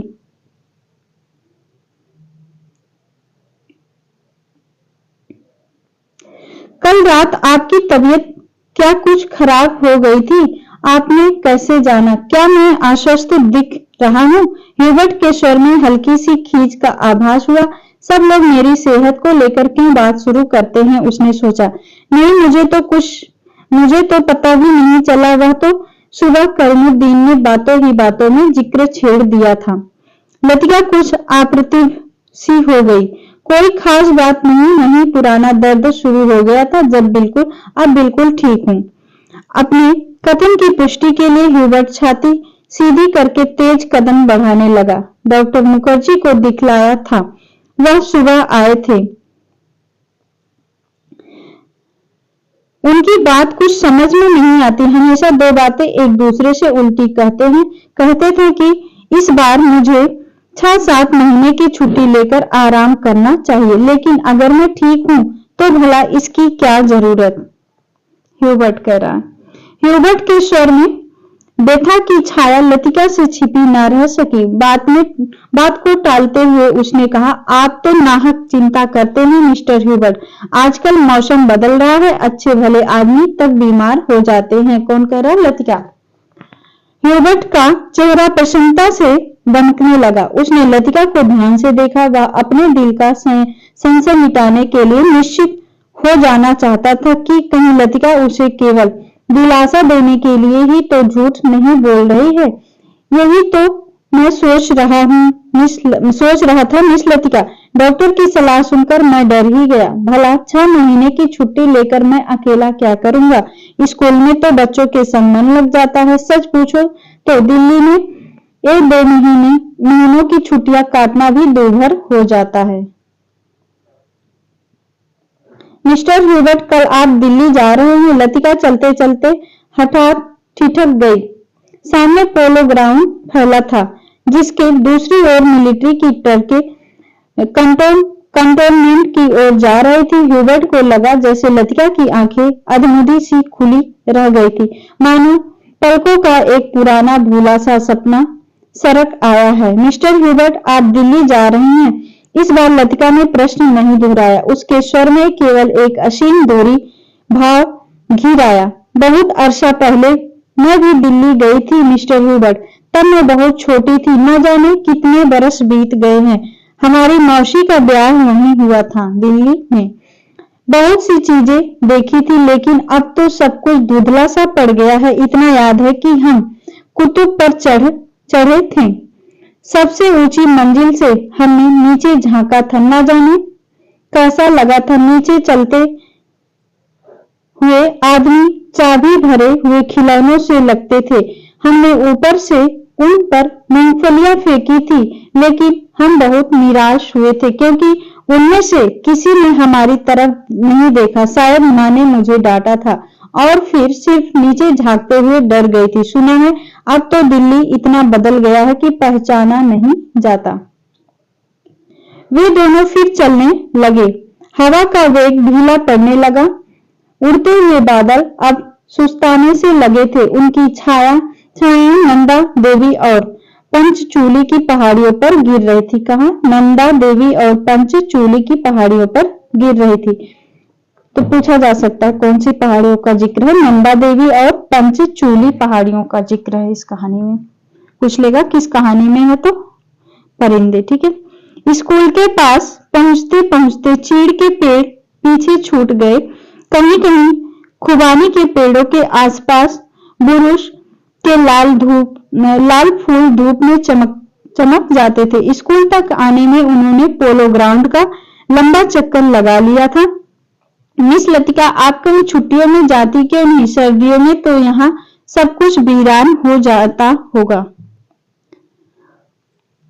आगे कथन है लतिका का, अब मुझे यहाँ अच्छा लगता है। लतिका ने कहा, पहले साल अकेलापन कुछ अखरा था, अब आदी हो चुकी हूँ। क्रिसमस से एक रात पहले क्लब में डांस होता है, लॉटरी डाली जाती है और रात को देर तक नाच गाना होता रहता है। नए साल के दिन कुमाऊं रेजिमेंट की ओर से परेड ग्राउंड में कार्निवाल किया जाता है। बर्फ पर स्केटिंग होती है। रंग बिरंगे गुब्बारों के नीचे फौजी बैंड बजाता है। फौजी अफसर फैंसी ड्रेस में भाग लेते हैं। हर साल ऐसा ही होता है मिस्टर ह्यूबर्ट। फिर कुछ दिनों बाद विंटर स्पोर्ट्स के लिए अंग्रेज टूरिस्ट आते हैं। हर साल मैं उनसे परिचित हो जाती हूँ। वापस लौटते हुए वे हमेशा वादा करते हैं कि अगले साल भी आएंगे, पर मैं जानती हूँ कि वे नहीं आएंगे। वे भी जानते हैं कि वे नहीं आएंगे, फिर भी हमारी दोस्ती में कोई अंतर नहीं पड़ता। फिर कुछ दिनों के बाद पहाड़ों पर बर्फ पिघलने लगती है, छुट्टियां खत्म होने लगती है। आप सब लोग अपने अपने घरों से वापस लौट आते हैं और मिस्टर ह्यूबर्ट पता भी नहीं चलता कि छुट्टियां कब शुरू हुई थी, कब खत्म हो गई। ये लतिका का कथन है। लतिका ने देखा कि ह्यूबर्ट उसकी ओर अंतर्कित भयाकुल दृष्टि से देख रहा है। वह सिटपिटा कर चुप हो गई। उसे लगा मानो वह इतनी देर से पागल सी अनर्गल प्रलाप कर रही हो। मुझे माफ करना मिस्टर ह्यूबर्ट, कभी कभी मैं बच्चों की तरह बातें में बहक जाती हूँ। लतिका का कथन। मिस लतिका, ह्यूबर्ट ने धीरे से कहा। वह चलते चलते रुक गया था। लतिका ह्यूबर्ट के भारी स्वर के चौंक सी गई। क्या बात है मिस्टर ह्यूबर्ट? वह पत्र, उसके लिए मैं लज्जित हूँ। उसे आप वापस लौटा दे। कौन कह रहा है? Mister Hubert. समझ लें कि मैंने उसे कभी नहीं लिखा था। लतिका कुछ समझ ना सकी, दिग्भ्रांत सी खड़ी हुई ह्यूबर्ट के पीले उद्दीन चेहरे को देखती रही। ह्यूबर्ट ने धीरे से लतिका के कंधे पर हाथ रख दिया। कल डॉक्टर ने मुझे सब कुछ बता दिया। अगर मुझे पहले से मालूम होता तो ह्यूबर्ट हकलाने लगा। मिस्टर ह्यूबर्ट, किंतु लतिका से आगे कुछ भी नहीं कहा गया। उसका चेहरा सफेद हो गया था। दोनों चुपचाप कुछ देर तक स्कूल के गेट के बाहर खड़े रहे। निर्दोष पगडंडियों, पत्तों, छायाओं से घिरा छोटा सा द्वीप मानो कोई घोंसला में दो हरी घाटियों के बीच आ दबा हो। भीतर घुसते ही पिकनिक के काले आग से झुलसे हुए पत्थर, आधी जली टहनियां बैठने के लिए बिछाए गए पुराने अखबारों के टुकड़े इधर उधर बिखरे हुए दिखाई दे जाते हैं। अक्सर टूरिस्ट पिकनिक के लिए यहाँ आते हैं। नीलोश को बीच में काटता हुआ टेढ़ा मेढ़ा बरसाती नाला बहता है। जो दूर से धूप में चमकता हुआ सफेद रिबन सा दिखाई देता है। यहीं पर काठ के तख्तों पर बना हुआ टूटा सा फूल है, जिस पर लड़कियां हिचकोले खाते हुए चल रही हैं। डॉक्टर मुखर्जी, आप तो सारा जंगल जला देंगे। मिस वुड ने अपनी ऊंची एड़ी के सैंडल से जलती हुई दियासलाई को दबा डाला, जो डॉक्टर ने सिगार सुलगाकर चीड़ के पत्तों के ढेर पर फेंक दी थी। वे नालों से कुछ दूर हटकर चीड़ के दो पेड़ों से गुथी हुई छाया के नीचे बैठे थे। उनके सामने एक छोटा सा रास्ता नीचे पहाड़ी गांव की ओर आ जाता था, जहां पहाड़ की गोद में शक्कर पारों के खेत एक दूसरे के नीचे बिछे हुए थे। दोपहर के सन्नाटे में भेड़ बकरियों के गलों में बंधी हुई घंटियों का शोर हवा में बहता हुआ सुनाई दे जाता था। घास पर लेटे लेटे डॉक्टर सिगार पीते रहे। जंगल की आग कभी देखी है मिस वुड? एक अलमस्त नशे की तरह धीरे धीरे फैलती जाती है। आपने कभी देखी है डॉक्टर? मिस वुड ने पूछा। मुझे तो बड़ा डर लगता है। बहुत साल पहले शहरों को जलते हुए देखा था। डॉक्टर लेटे हुए आकाश की ओर ताक रहे थे। एक एक मकान ताश के पत्तों की तरह गिरता जाता। दुर्भाग्यवश ऐसे अवसर देखने में बहुत कम आते हैं। आपने कहां देखा डॉक्टर? लड़ाई के दिनों में अपने शहर रंगून को जलते हुए देखा था। मिस वुड की आत्मा को ठेस लगी, किंतु फिर भी उनकी उत्सुकता शांत नहीं हुई। आपका घर, क्या वह भी जल गया था?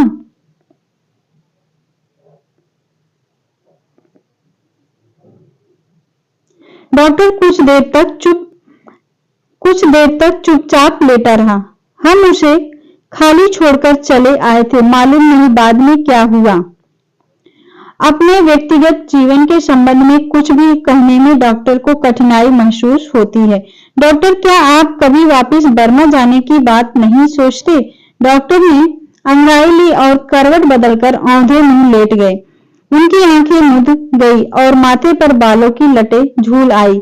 सोचने से क्या होता है मिस वुड? कौन पूछ रहा था कि डॉक्टर, क्या आप कभी वापस बर्मा जाने की बात नहीं सोचते? तो मिस वुड का कथन है। अब यहाँ पर डॉक्टर कह रहे, जब बर्मा में था तब क्या कभी सोचा था कि यहाँ आकर उम्र काटनी होगी? लेकिन डॉक्टर, कुछ भी कह लो, अपने देश का सुख कहीं और नहीं मिलता। यहाँ तुम चाहे कितने वर्ष रह लो, अपने को हमेशा अजनबी ही पाओगे। मोस्ट इंपोर्टेंट कथन है ये मिस वुड का। डॉक्टर ने सिगार में धुएं को धीरे धीरे हवा में छोड़ दिया। दरअसल अजनबी तो मैं वहां भी समझा जाऊंगा मिस वुड।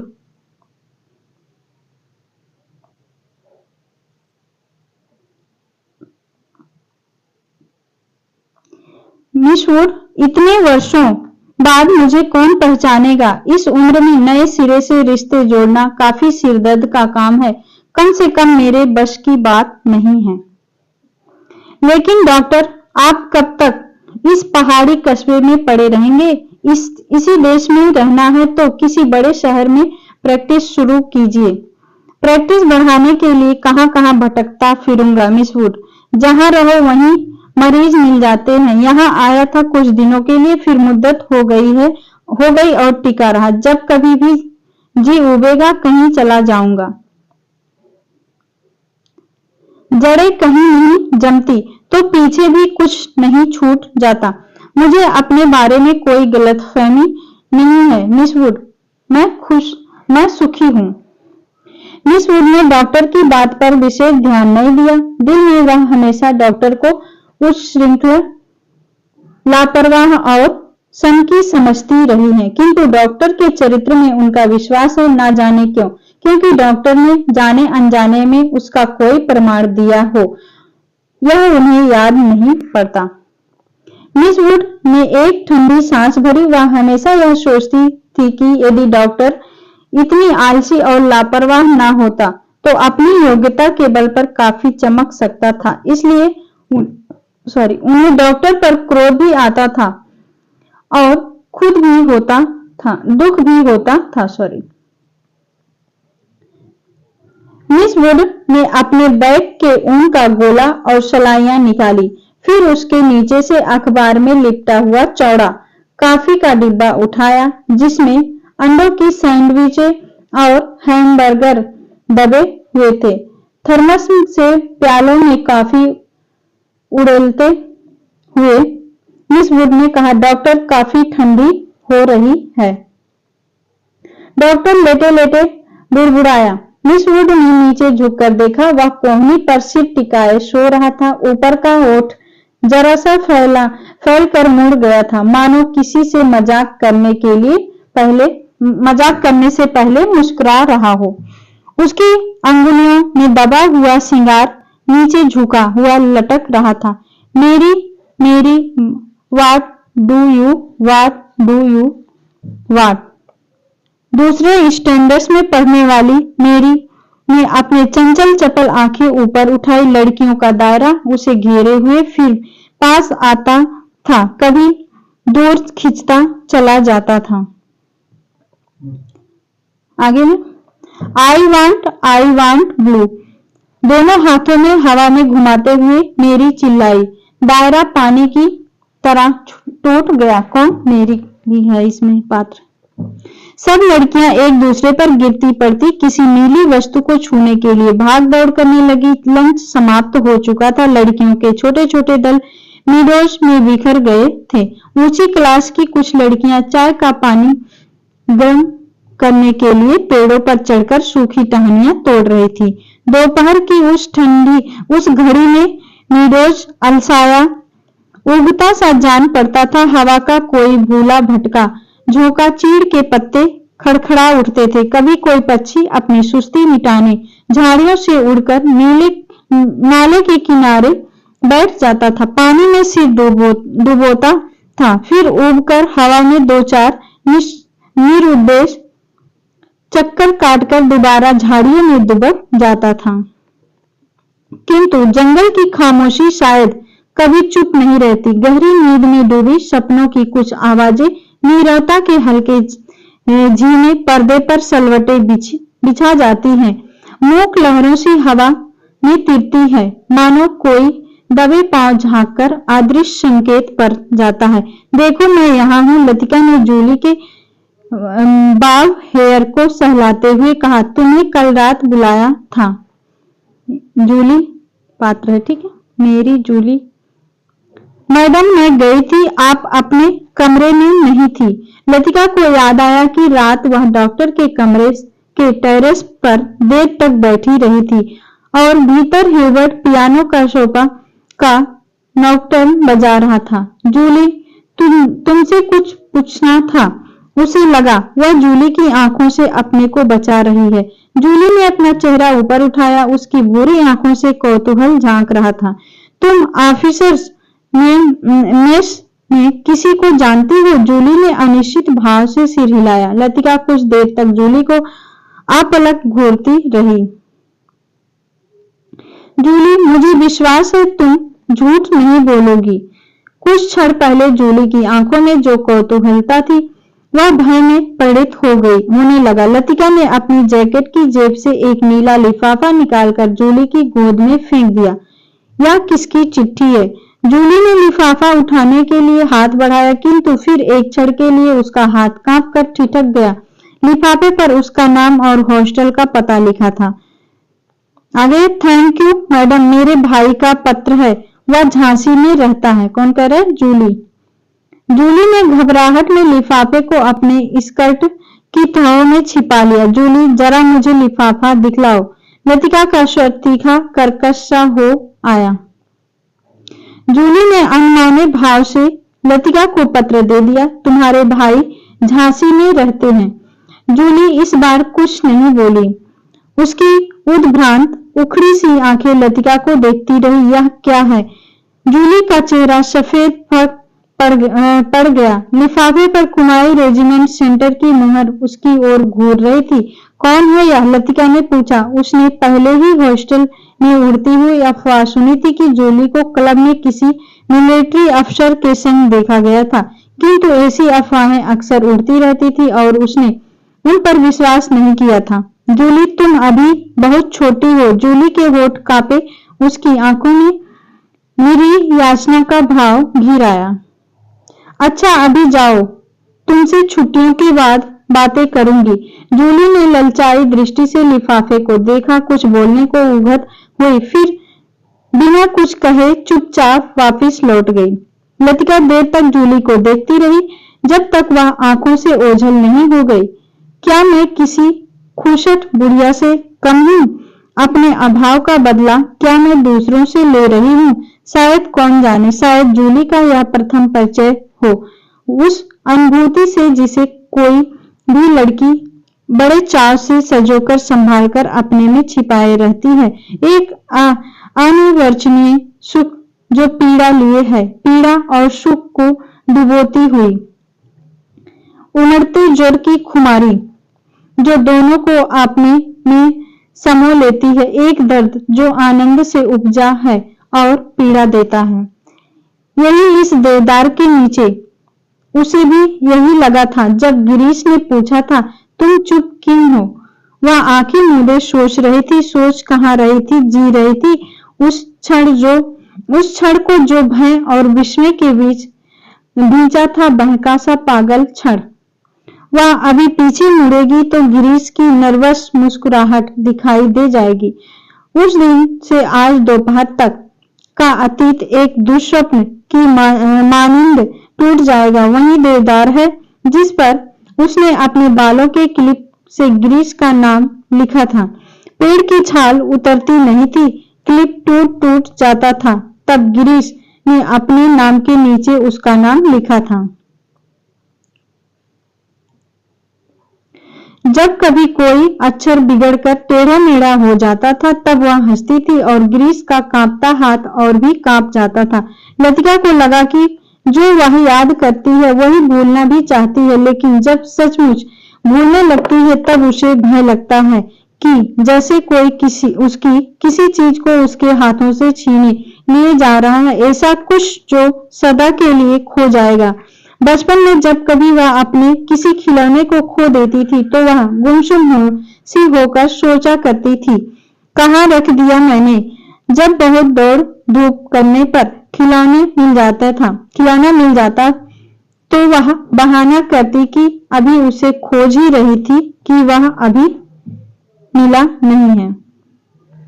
जिस स्थान पर खिलौना रखा होता जानबूझकर उसे छोड़कर घर के दूसरे कोनों में उसे खोजने का उपक्रम करती, तब खोई चीज याद रहती, इसलिए भूलने का भय नहीं रहता था। आज वह उस बचपन के खेल का बहाना क्यों नहीं कर पाती? बहाना शायद करती है, उसे याद करने का बहाना जो भूलता जा रहा है। दिन महीने बीत जाते हैं और वह उलझी रहती है। अनजाने में गिरीश का चेहरा धुंधला पड़ता जाता है। याद वह करती है किंतु जैसे किसी पुरानी तस्वीर के धूल भरे शीशे को साफ कर रही हो। अब वैसा दर्द नहीं होता, सिर्फ उसको याद करती है जो पहले कभी होता था और तब उसे अपने पर ग्लानि होती है। वह फिर जानबूझकर उस घाव को कुरेदती है जो भरता जा रहा है, खुद व खुद उसकी कोशिशों के बावजूद भरता जा रहा है। देवदार पर खुदे हुए अधमिटे नाम लतिका की ओर निशब्द निरीह भाव से निहार रहे थे।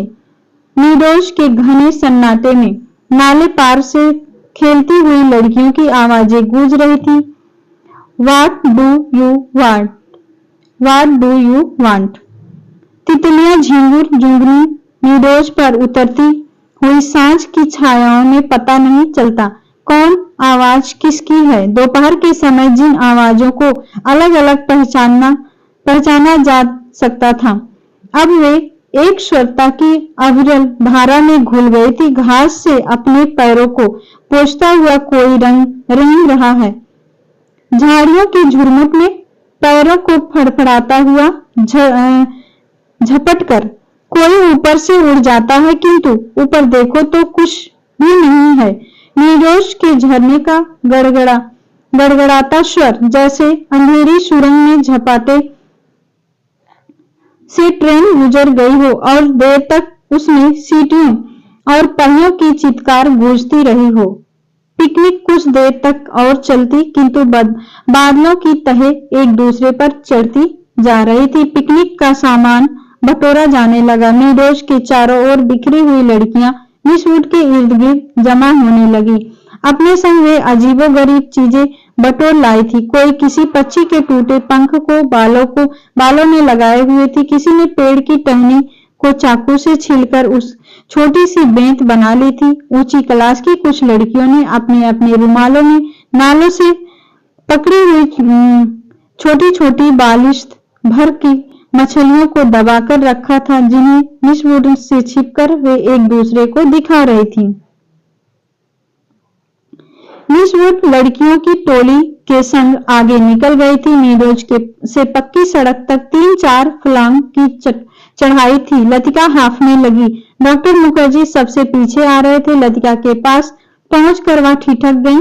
डॉक्टर ने दोनों घुटनों को जमीन पर टेकते हुए फिर झुकाकर एलिजाबेथ यूजीन अंग्रेजी ने कहा, मैडम आप मैम आप इतनी परेशान क्यों नजर आ रही हैं? और डॉक्टर की नाटकीय मुद्रा को देखकर लतिका के होठों पर थकी सी ढीली ढीली मुस्कुराहट बिखर गई।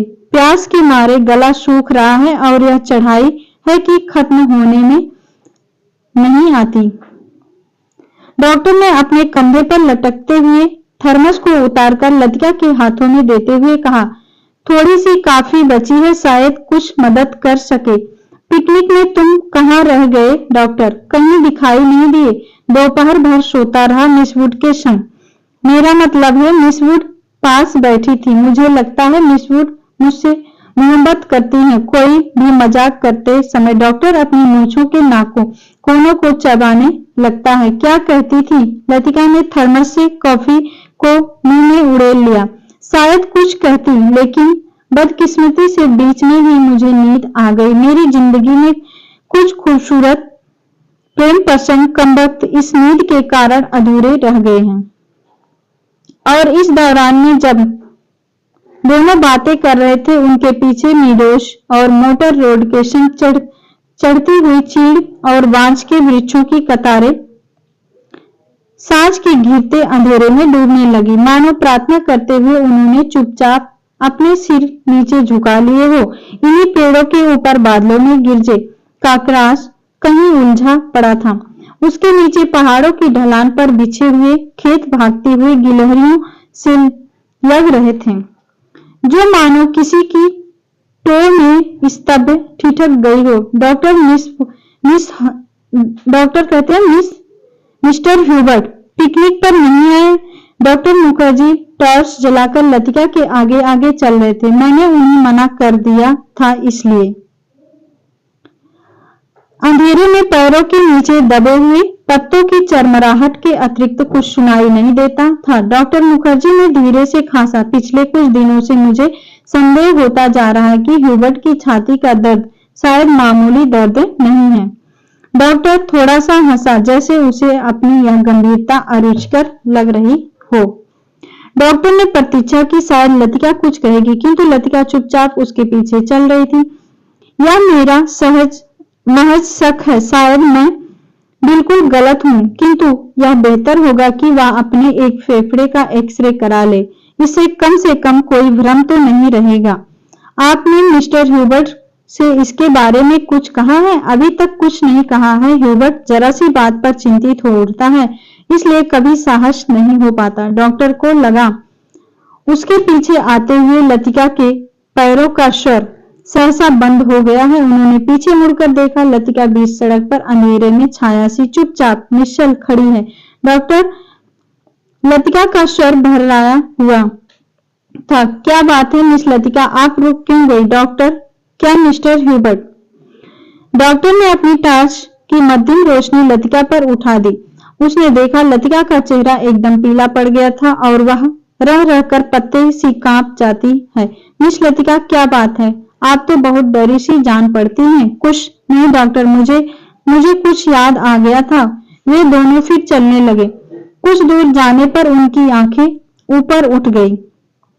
पक्षियों का एक बेड़ा धूमिल प्रकाश में त्रिकोण बनाता हुआ पहाड़ों के पीछे से उनकी ओर जा रहा था। लतिका और डॉक्टर सिर उठाकर उन पक्षियों को देखते रहे। लतिका को याद आया, हर साल सर्दी की छुट्टियों से पहले ये परिंदे मैदानों की ओर उड़ते हैं, कुछ दिनों के लिए बीच के इस पहाड़ी स्टेशन पर बसेरा करते हैं, प्रतीक्षा करते हैं बर्फ के दिनों की, जब ये नीचे अनजाने देशों में उड़ जाएंगे।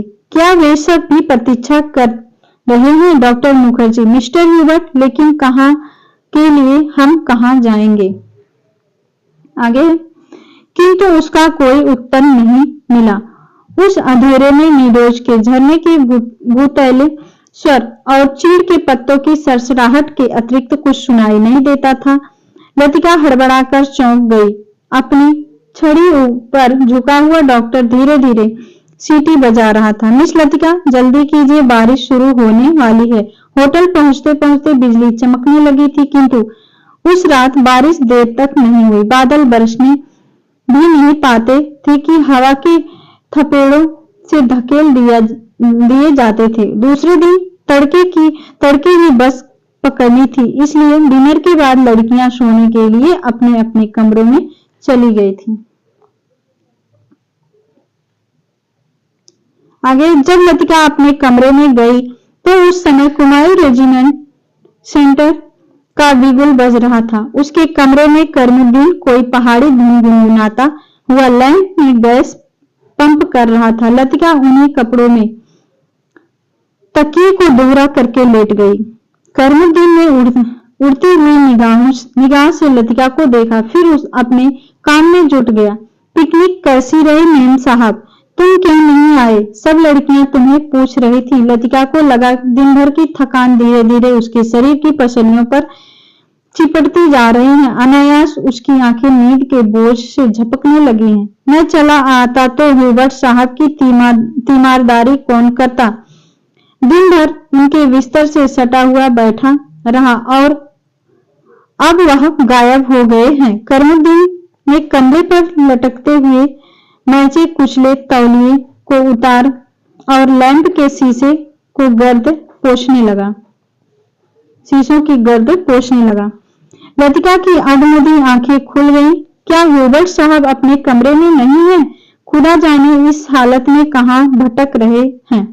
पानी गर्म करने कुछ देर के लिए बाहर गया था। वापस आने पर देखता हूँ कि कमरा खाली पड़ा है। करमुद्दीन बड़बड़ाता हुआ बाहर चला गया। लतिका ने लेटे लेटे पलंग के नीचे चप्पलों को पैरों से उतार दिया।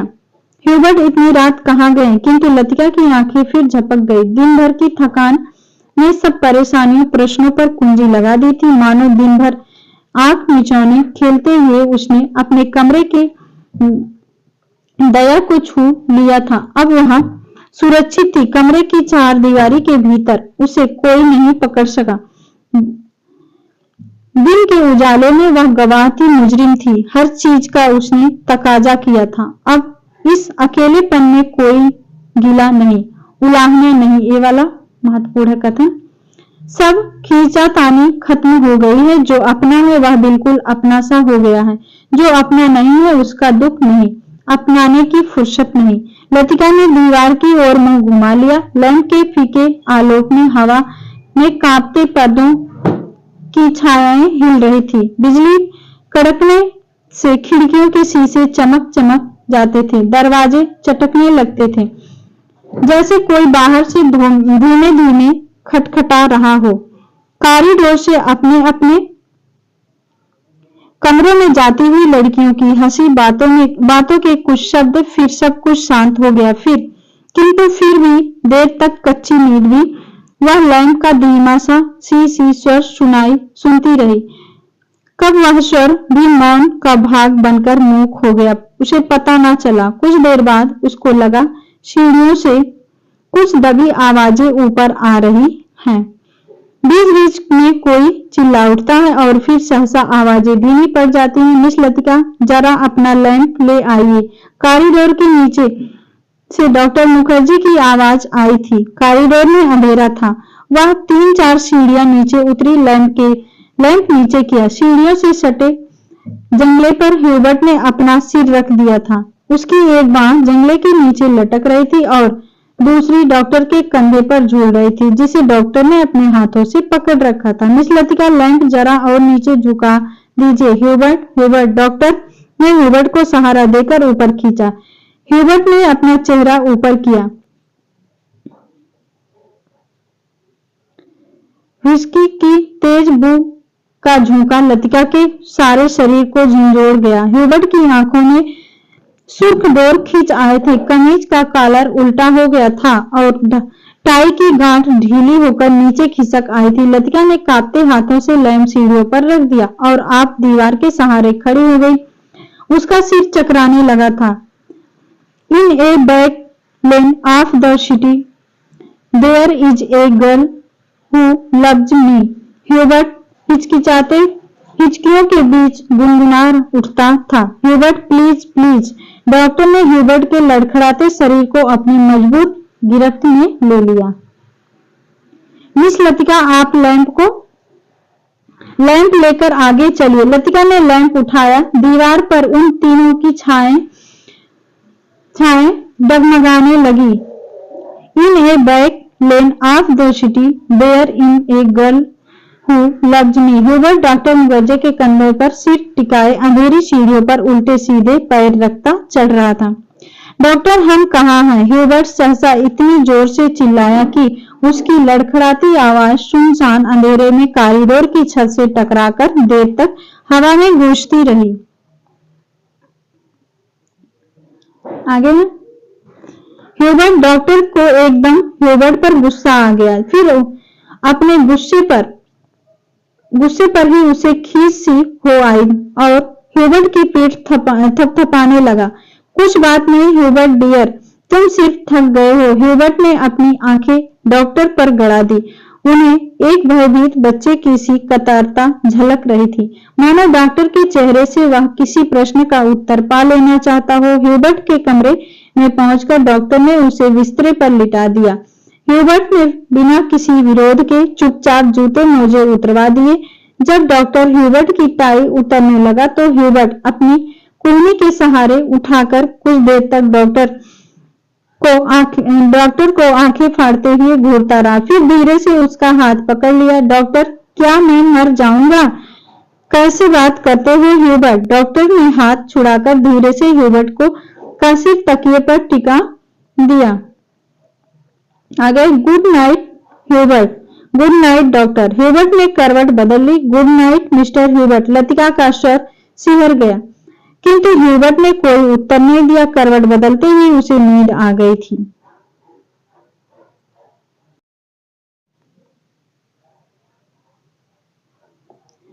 कॉरिडोर में वापिस आकर डॉक्टर मुखर्जी रेलिंग के सामने खड़े हो गए।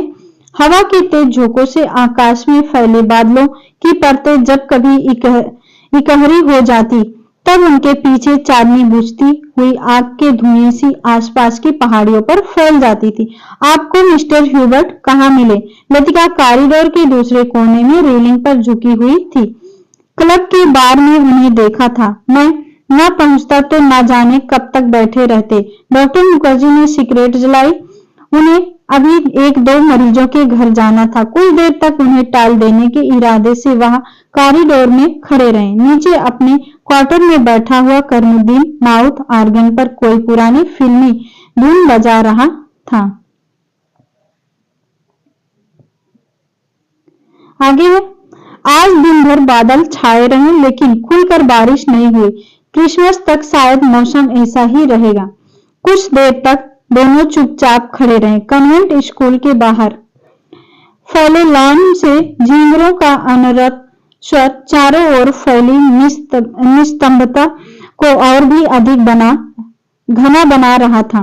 कभी कभी ऊपर मोटर रोड पर किसी कुत्ते की रिरियाहट सुनाई पड़ा जाती थी। डॉक्टर, कल रात आपने मिस्टर ह्यूबर्ट से कुछ कहा था मेरे बारे में, वही जो सब लोग जानते हैं और ह्यूबर्ट जिसे जानना चाहिए था नहीं जानता था। डॉक्टर ने लतिका की ओर देखा।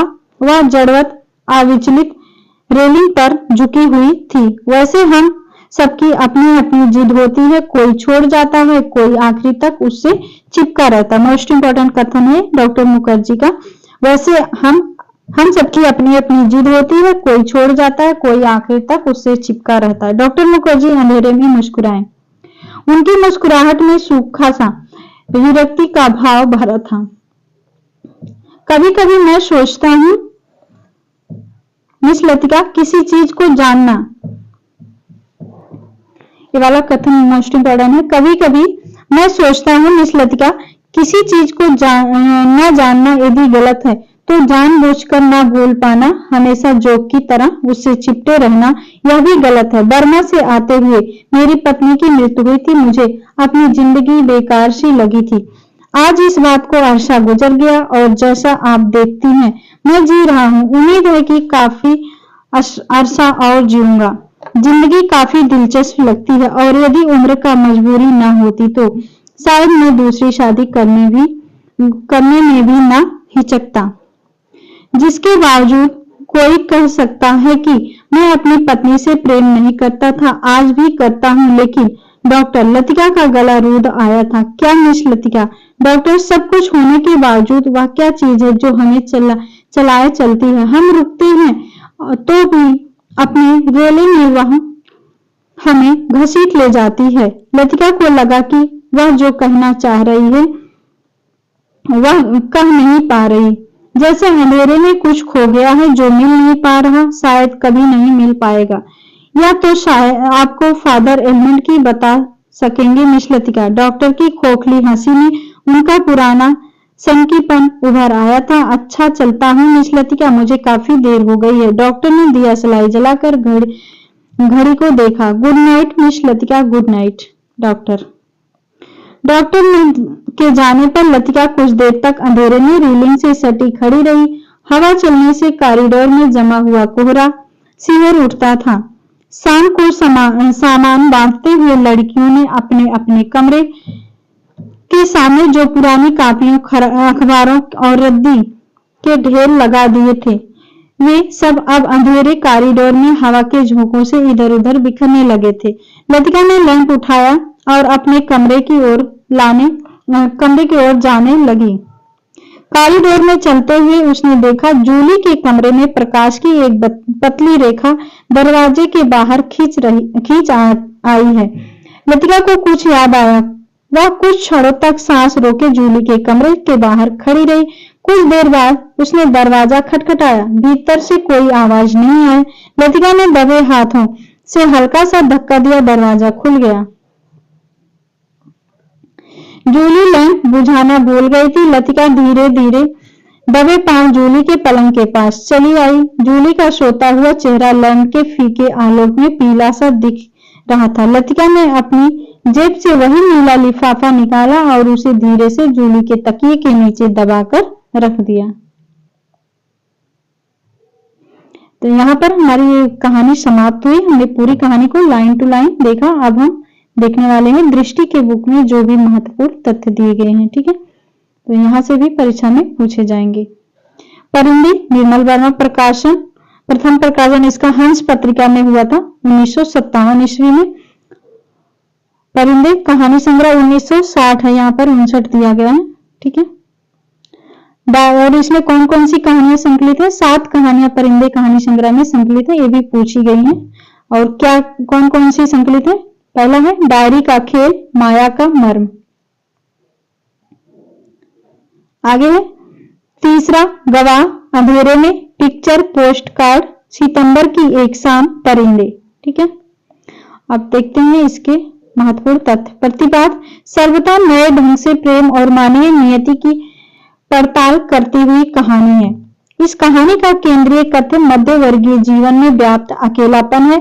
सभी चरित्र न सिर्फ अकेले हैं बल्कि कभी न खत्म होने वाले इंतजार की प्रक्रिया में बोझिल, उदास और टूटे हुए हैं। इसी इंतजार की समरूपता को आधार बनाकर लेखन ने इसका नाम परिंदे रखा है। तो ये पूछा जा सकता है किस कहानी का है? अकेलापन, परिंदी कहानी। ठीक है, तो ये पूछा गया है। अगला है प्रेम का तीव्र सम्मोहन तथा उससे मुक्त होने की आकुलाहट। अगला पॉइंट है नामर सिंह का कथन है इस कहानी के बारे में, तो महत्वपूर्ण है।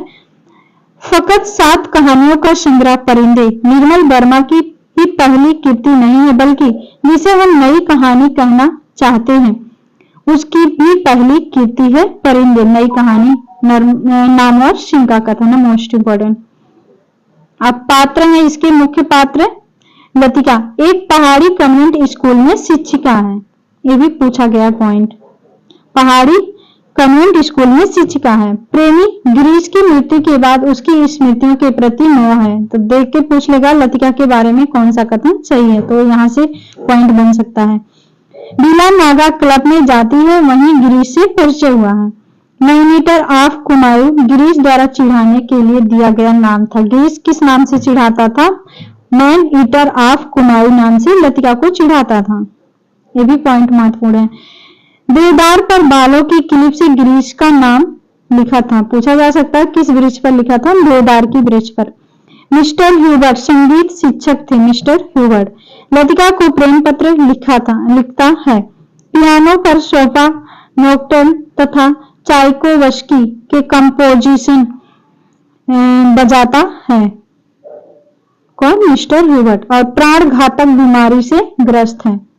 डॉक्टर मुखर्जी स्कूल में अध्यापन तथा प्राइवेट प्रैक्टिस। मूलतः बर्मा से जापानी आक्रमण के समय पलायन। रास्ते में पत्नी की मृत्यु। व्यक्तिगत जीवन के विषय में अधिक मुखर नहीं और फिलोसोफाइज करके बात कहने की आदती है। अब गौर पात्र देखते हैं कौन कौन थे। मेजर गिरीश नेगी कौन था? कुमायूं रेजिमेंट। और करमुद्दीन हॉस्टल का नौकर आलसी। मिस वुड स्कूल की प्रिंसिपल थी। ओल्ड मेड कहकर पुकारा जाता था। ओल्ड मेड कौन कहता था? मुखर्जी मिस वुड को। आगे फादर एलिमेंट चैंपल के पादरी। जूली उसके सैनिक प्रेमी का पत्र लतिका पकड़ लेती है। सुधा है ना, जिसका कमरा नंबर 7 था, तो ये पूछा गया है। उदाहरण Can we do nothing for the dead and for a long time the answer has been nothing। ये कैथरीन मैन्सफील्ड का कथन है, पूछा जा सकता है। और ये इस कथन पूछा जा सकता है किस कहानी का कथन है, तो परिंदे, ये ध्यान रखिएगा। और पूछा जा सकता है कि किसका है, तो कैथरीन मैन्सफील्ड का कथन है। आगे डॉक्टर मुखर्जी का कथन है, ये महत्वपूर्ण है, कई बार पूछा गया है।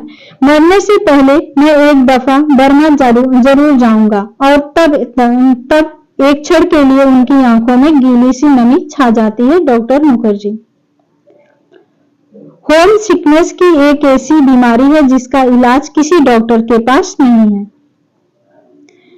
उसे याद आया कुछ महीने पहले अचानक उसे ह्यूबर्ट का प्रेम पत्र मिला था। भावुक याचना से भरा हुआ पत्र, जिसमें उसने न जाने क्या कुछ लिखा था जो कभी उसकी समझ में नहीं आया। उसे ह्यूबर्ट की इस बचकाना हरकत पर हंसी आ रही थी, किंतु भीतर ही भीतर प्रसन्नता हुई थी कि उसकी उम्र अभी बीती नहीं है, अब भी वह दूसरों को अपनी ओर आकर्षित कर सकती है। एक लतिका का कथन है। ह्यूबर्ट का पत्र पढ़कर उसे क्रोध नहीं आई थी, केवल ममता। वह चाहती तो उसकी गलतफहमी को दूर करने में देर न लगती, लेकिन किंतु कोई शक्ति उसे रोके रहती है। उसके कारण अपने पर विश्वास रहता। अपने सुख का भ्रम मानो ह्यूबर्ट की गलतफहमी से जुड़ा है। आगे है कथन है। डॉक्टर मुखर्जी ह्यूबर्ट से कहते हैं, मैं कभी कभी सोचता हूँ इंसान जिंदा किस लिए है? क्या उसे कोई और बेहतर काम करने को नहीं मिला? क्या तुमने कभी महसूस किया है कि एक अजनबी की हैसियत से पराई जमीन पर मर जाना काफी खौफनाक बात है? डॉक्टर मुखर्जी ह्यूबर्ट से। अगला कथन है। लीड काइंडली लाइट संगीत के सुर मानो एक ऊंची पहाड़ी पर चढ़कर हाफती हुई सांसों को आकाश में आवाज शून्यता से बिखेरते हुए नीचे उतर रहे थे। बारिश की मुलायम धूप चैंपल के लंबे चौकोर शीशों पर झलमता रही, जिसकी एक महीन चमकीली रेखा ईसा मसीह की प्रतिमा पर तिरछी होकर गिर रही। मोमबत्तियों का धुआं धूप में नीली सी लकीर खींचता हुआ हवा में तिरने लगा है। अगला कथन है। उसे लगा कि जैसे मोमबत्तियों के धुएं आलोक में कुछ भी ठोस वास्तविक न रहा हो। चैंपल की छत, दीवारें, डेस्क पर रखा हुआ डॉक्टर का सुडौल हाथ और पियानो के सुर अतीत की धुंध को भेदते हुए स्वयं उस धुंध का भाग बनते जा रहे हैं। अगला कथन है, पियानो का हर नोट निरंतर खामोशी की अंधेरी खोज से निकलकर बाहर फैली नीली धुंध को काटता तराशता हुआ एक भूला सा अर्थ खींच लाता है। गिरता हुआ हर पोज एक छोटी सी मौत है, मानो घने छायादार वृक्षों की कांपती छायाओं में कोई पगडंडी गुम हो गई हो। एक छोटी सी मौत जो आने वाली सुरों को अपनी बची खुची गूंजों की सांसें समर्पित कर जाती है, जो मर जाती है किंतु मिट नहीं पाती। मिटती नहीं इसलिए मरकर भी जीवित है, दूसरे सुरों में लय हो जाती है। ह्यूबर्ट का चिंतन है। कुछ भी कह लो, अपने देश का सुख कहीं और नहीं मिलता। यहाँ तुम चाहे कितने वर्ष रह लो, अपने को हमेशा अजनबी ही पाओगे। कौन? मिस वुड डॉक्टर मुखर्जी से कह रहे हैं, डॉक्टर मुखर्जी। अगला कथन है, जो वह याद करती है वही भूलना भी चाहती है, लेकिन जब सचमुच भूलने लगती है तब उसे भय लगता है कि जैसे कोई उसकी किसी चीज को उसके हाथों से छीन लिए जा रहा है, ऐसा कुछ तो जो सदा के लिए खो जाएगा। बचपन में जब कभी वह अपने किसी खिलौने को खो देती थी तो वह गुमसुम सी होकर सोचा करती थी, कहाँ रख दिया मैंने। जब बहुत दौड़ धूप करने पर खिलौना मिल जाता तो वह बहाना करती कि अभी उसे खोज रही है, कि वह अभी मिला नहीं।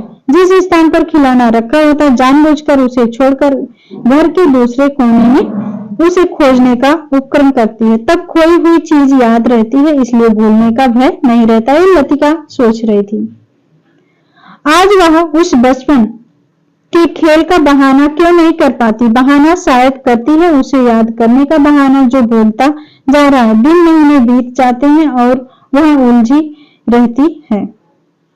ठीक है, तो ये वाला पॉइंट देखते हैं। वैसे हम सबकी अपनी अपनी जिद होती है, कोई छोड़ जाता है, कोई आखिर तक उससे चिपका रहता है। डॉक्टर मुखर्जी लतिका से कह रहे, मोस्ट इंपॉर्टेंट कथन है ये। और ये भी डॉक्टर मुखर्जी का है, किसी चीज को ना जानना यदि गलत है तो जानबूझकर ना भूल पाना, हमेशा जोक की तरह उससे चिपटे रहना, यह भी गलत है। बर्मा से आते हुए मेरी पत्नी की मृत्यु हुई थी, मुझे अपनी जिंदगी बेकार सी लगी थी। आज इस बात को अरसा गुजर गया और जैसा आप देखती हैं कि मैं जी रहा हूँ, उम्मीद है कि काफी अरसा और जीऊंगा। जिंदगी काफी दिलचस्प लगती है और यदि उम्र की मजबूरी ना होती तो शायद मैं दूसरी शादी करने में भी न हिचकता। इसके बावजूद कौन कह सकता है कि मैं अपनी पत्नी से प्रेम नहीं करता था? आज भी करता हूँ। डॉक्टर मुखर्जी लतिका से कह रहे हैं, मोस्ट इंपोर्टेंट कथन है। जितने भी इसमें आप देख रहे हैं ये कथन सभी महत्वपूर्ण है। ठीक है, उम्मीद है आपको अच्छा लगा होगा और कहानी को अच्छे से पढ़ लेंगे। ठीक है, तो मिलते हैं नेक्स्ट वीडियो में, तब तक के लिए बहुत बहुत धन्यवाद। और चैनल को सब्सक्राइब जरूर से कर लीजिएगा। टेलीग्राम लिंक आप ज्वाइन कर लीजिएगा, वहां पर हम इसका PDF भी भेज देंगे। ठीक है, जिससे कि आप PDF से भी देख सकते हैं।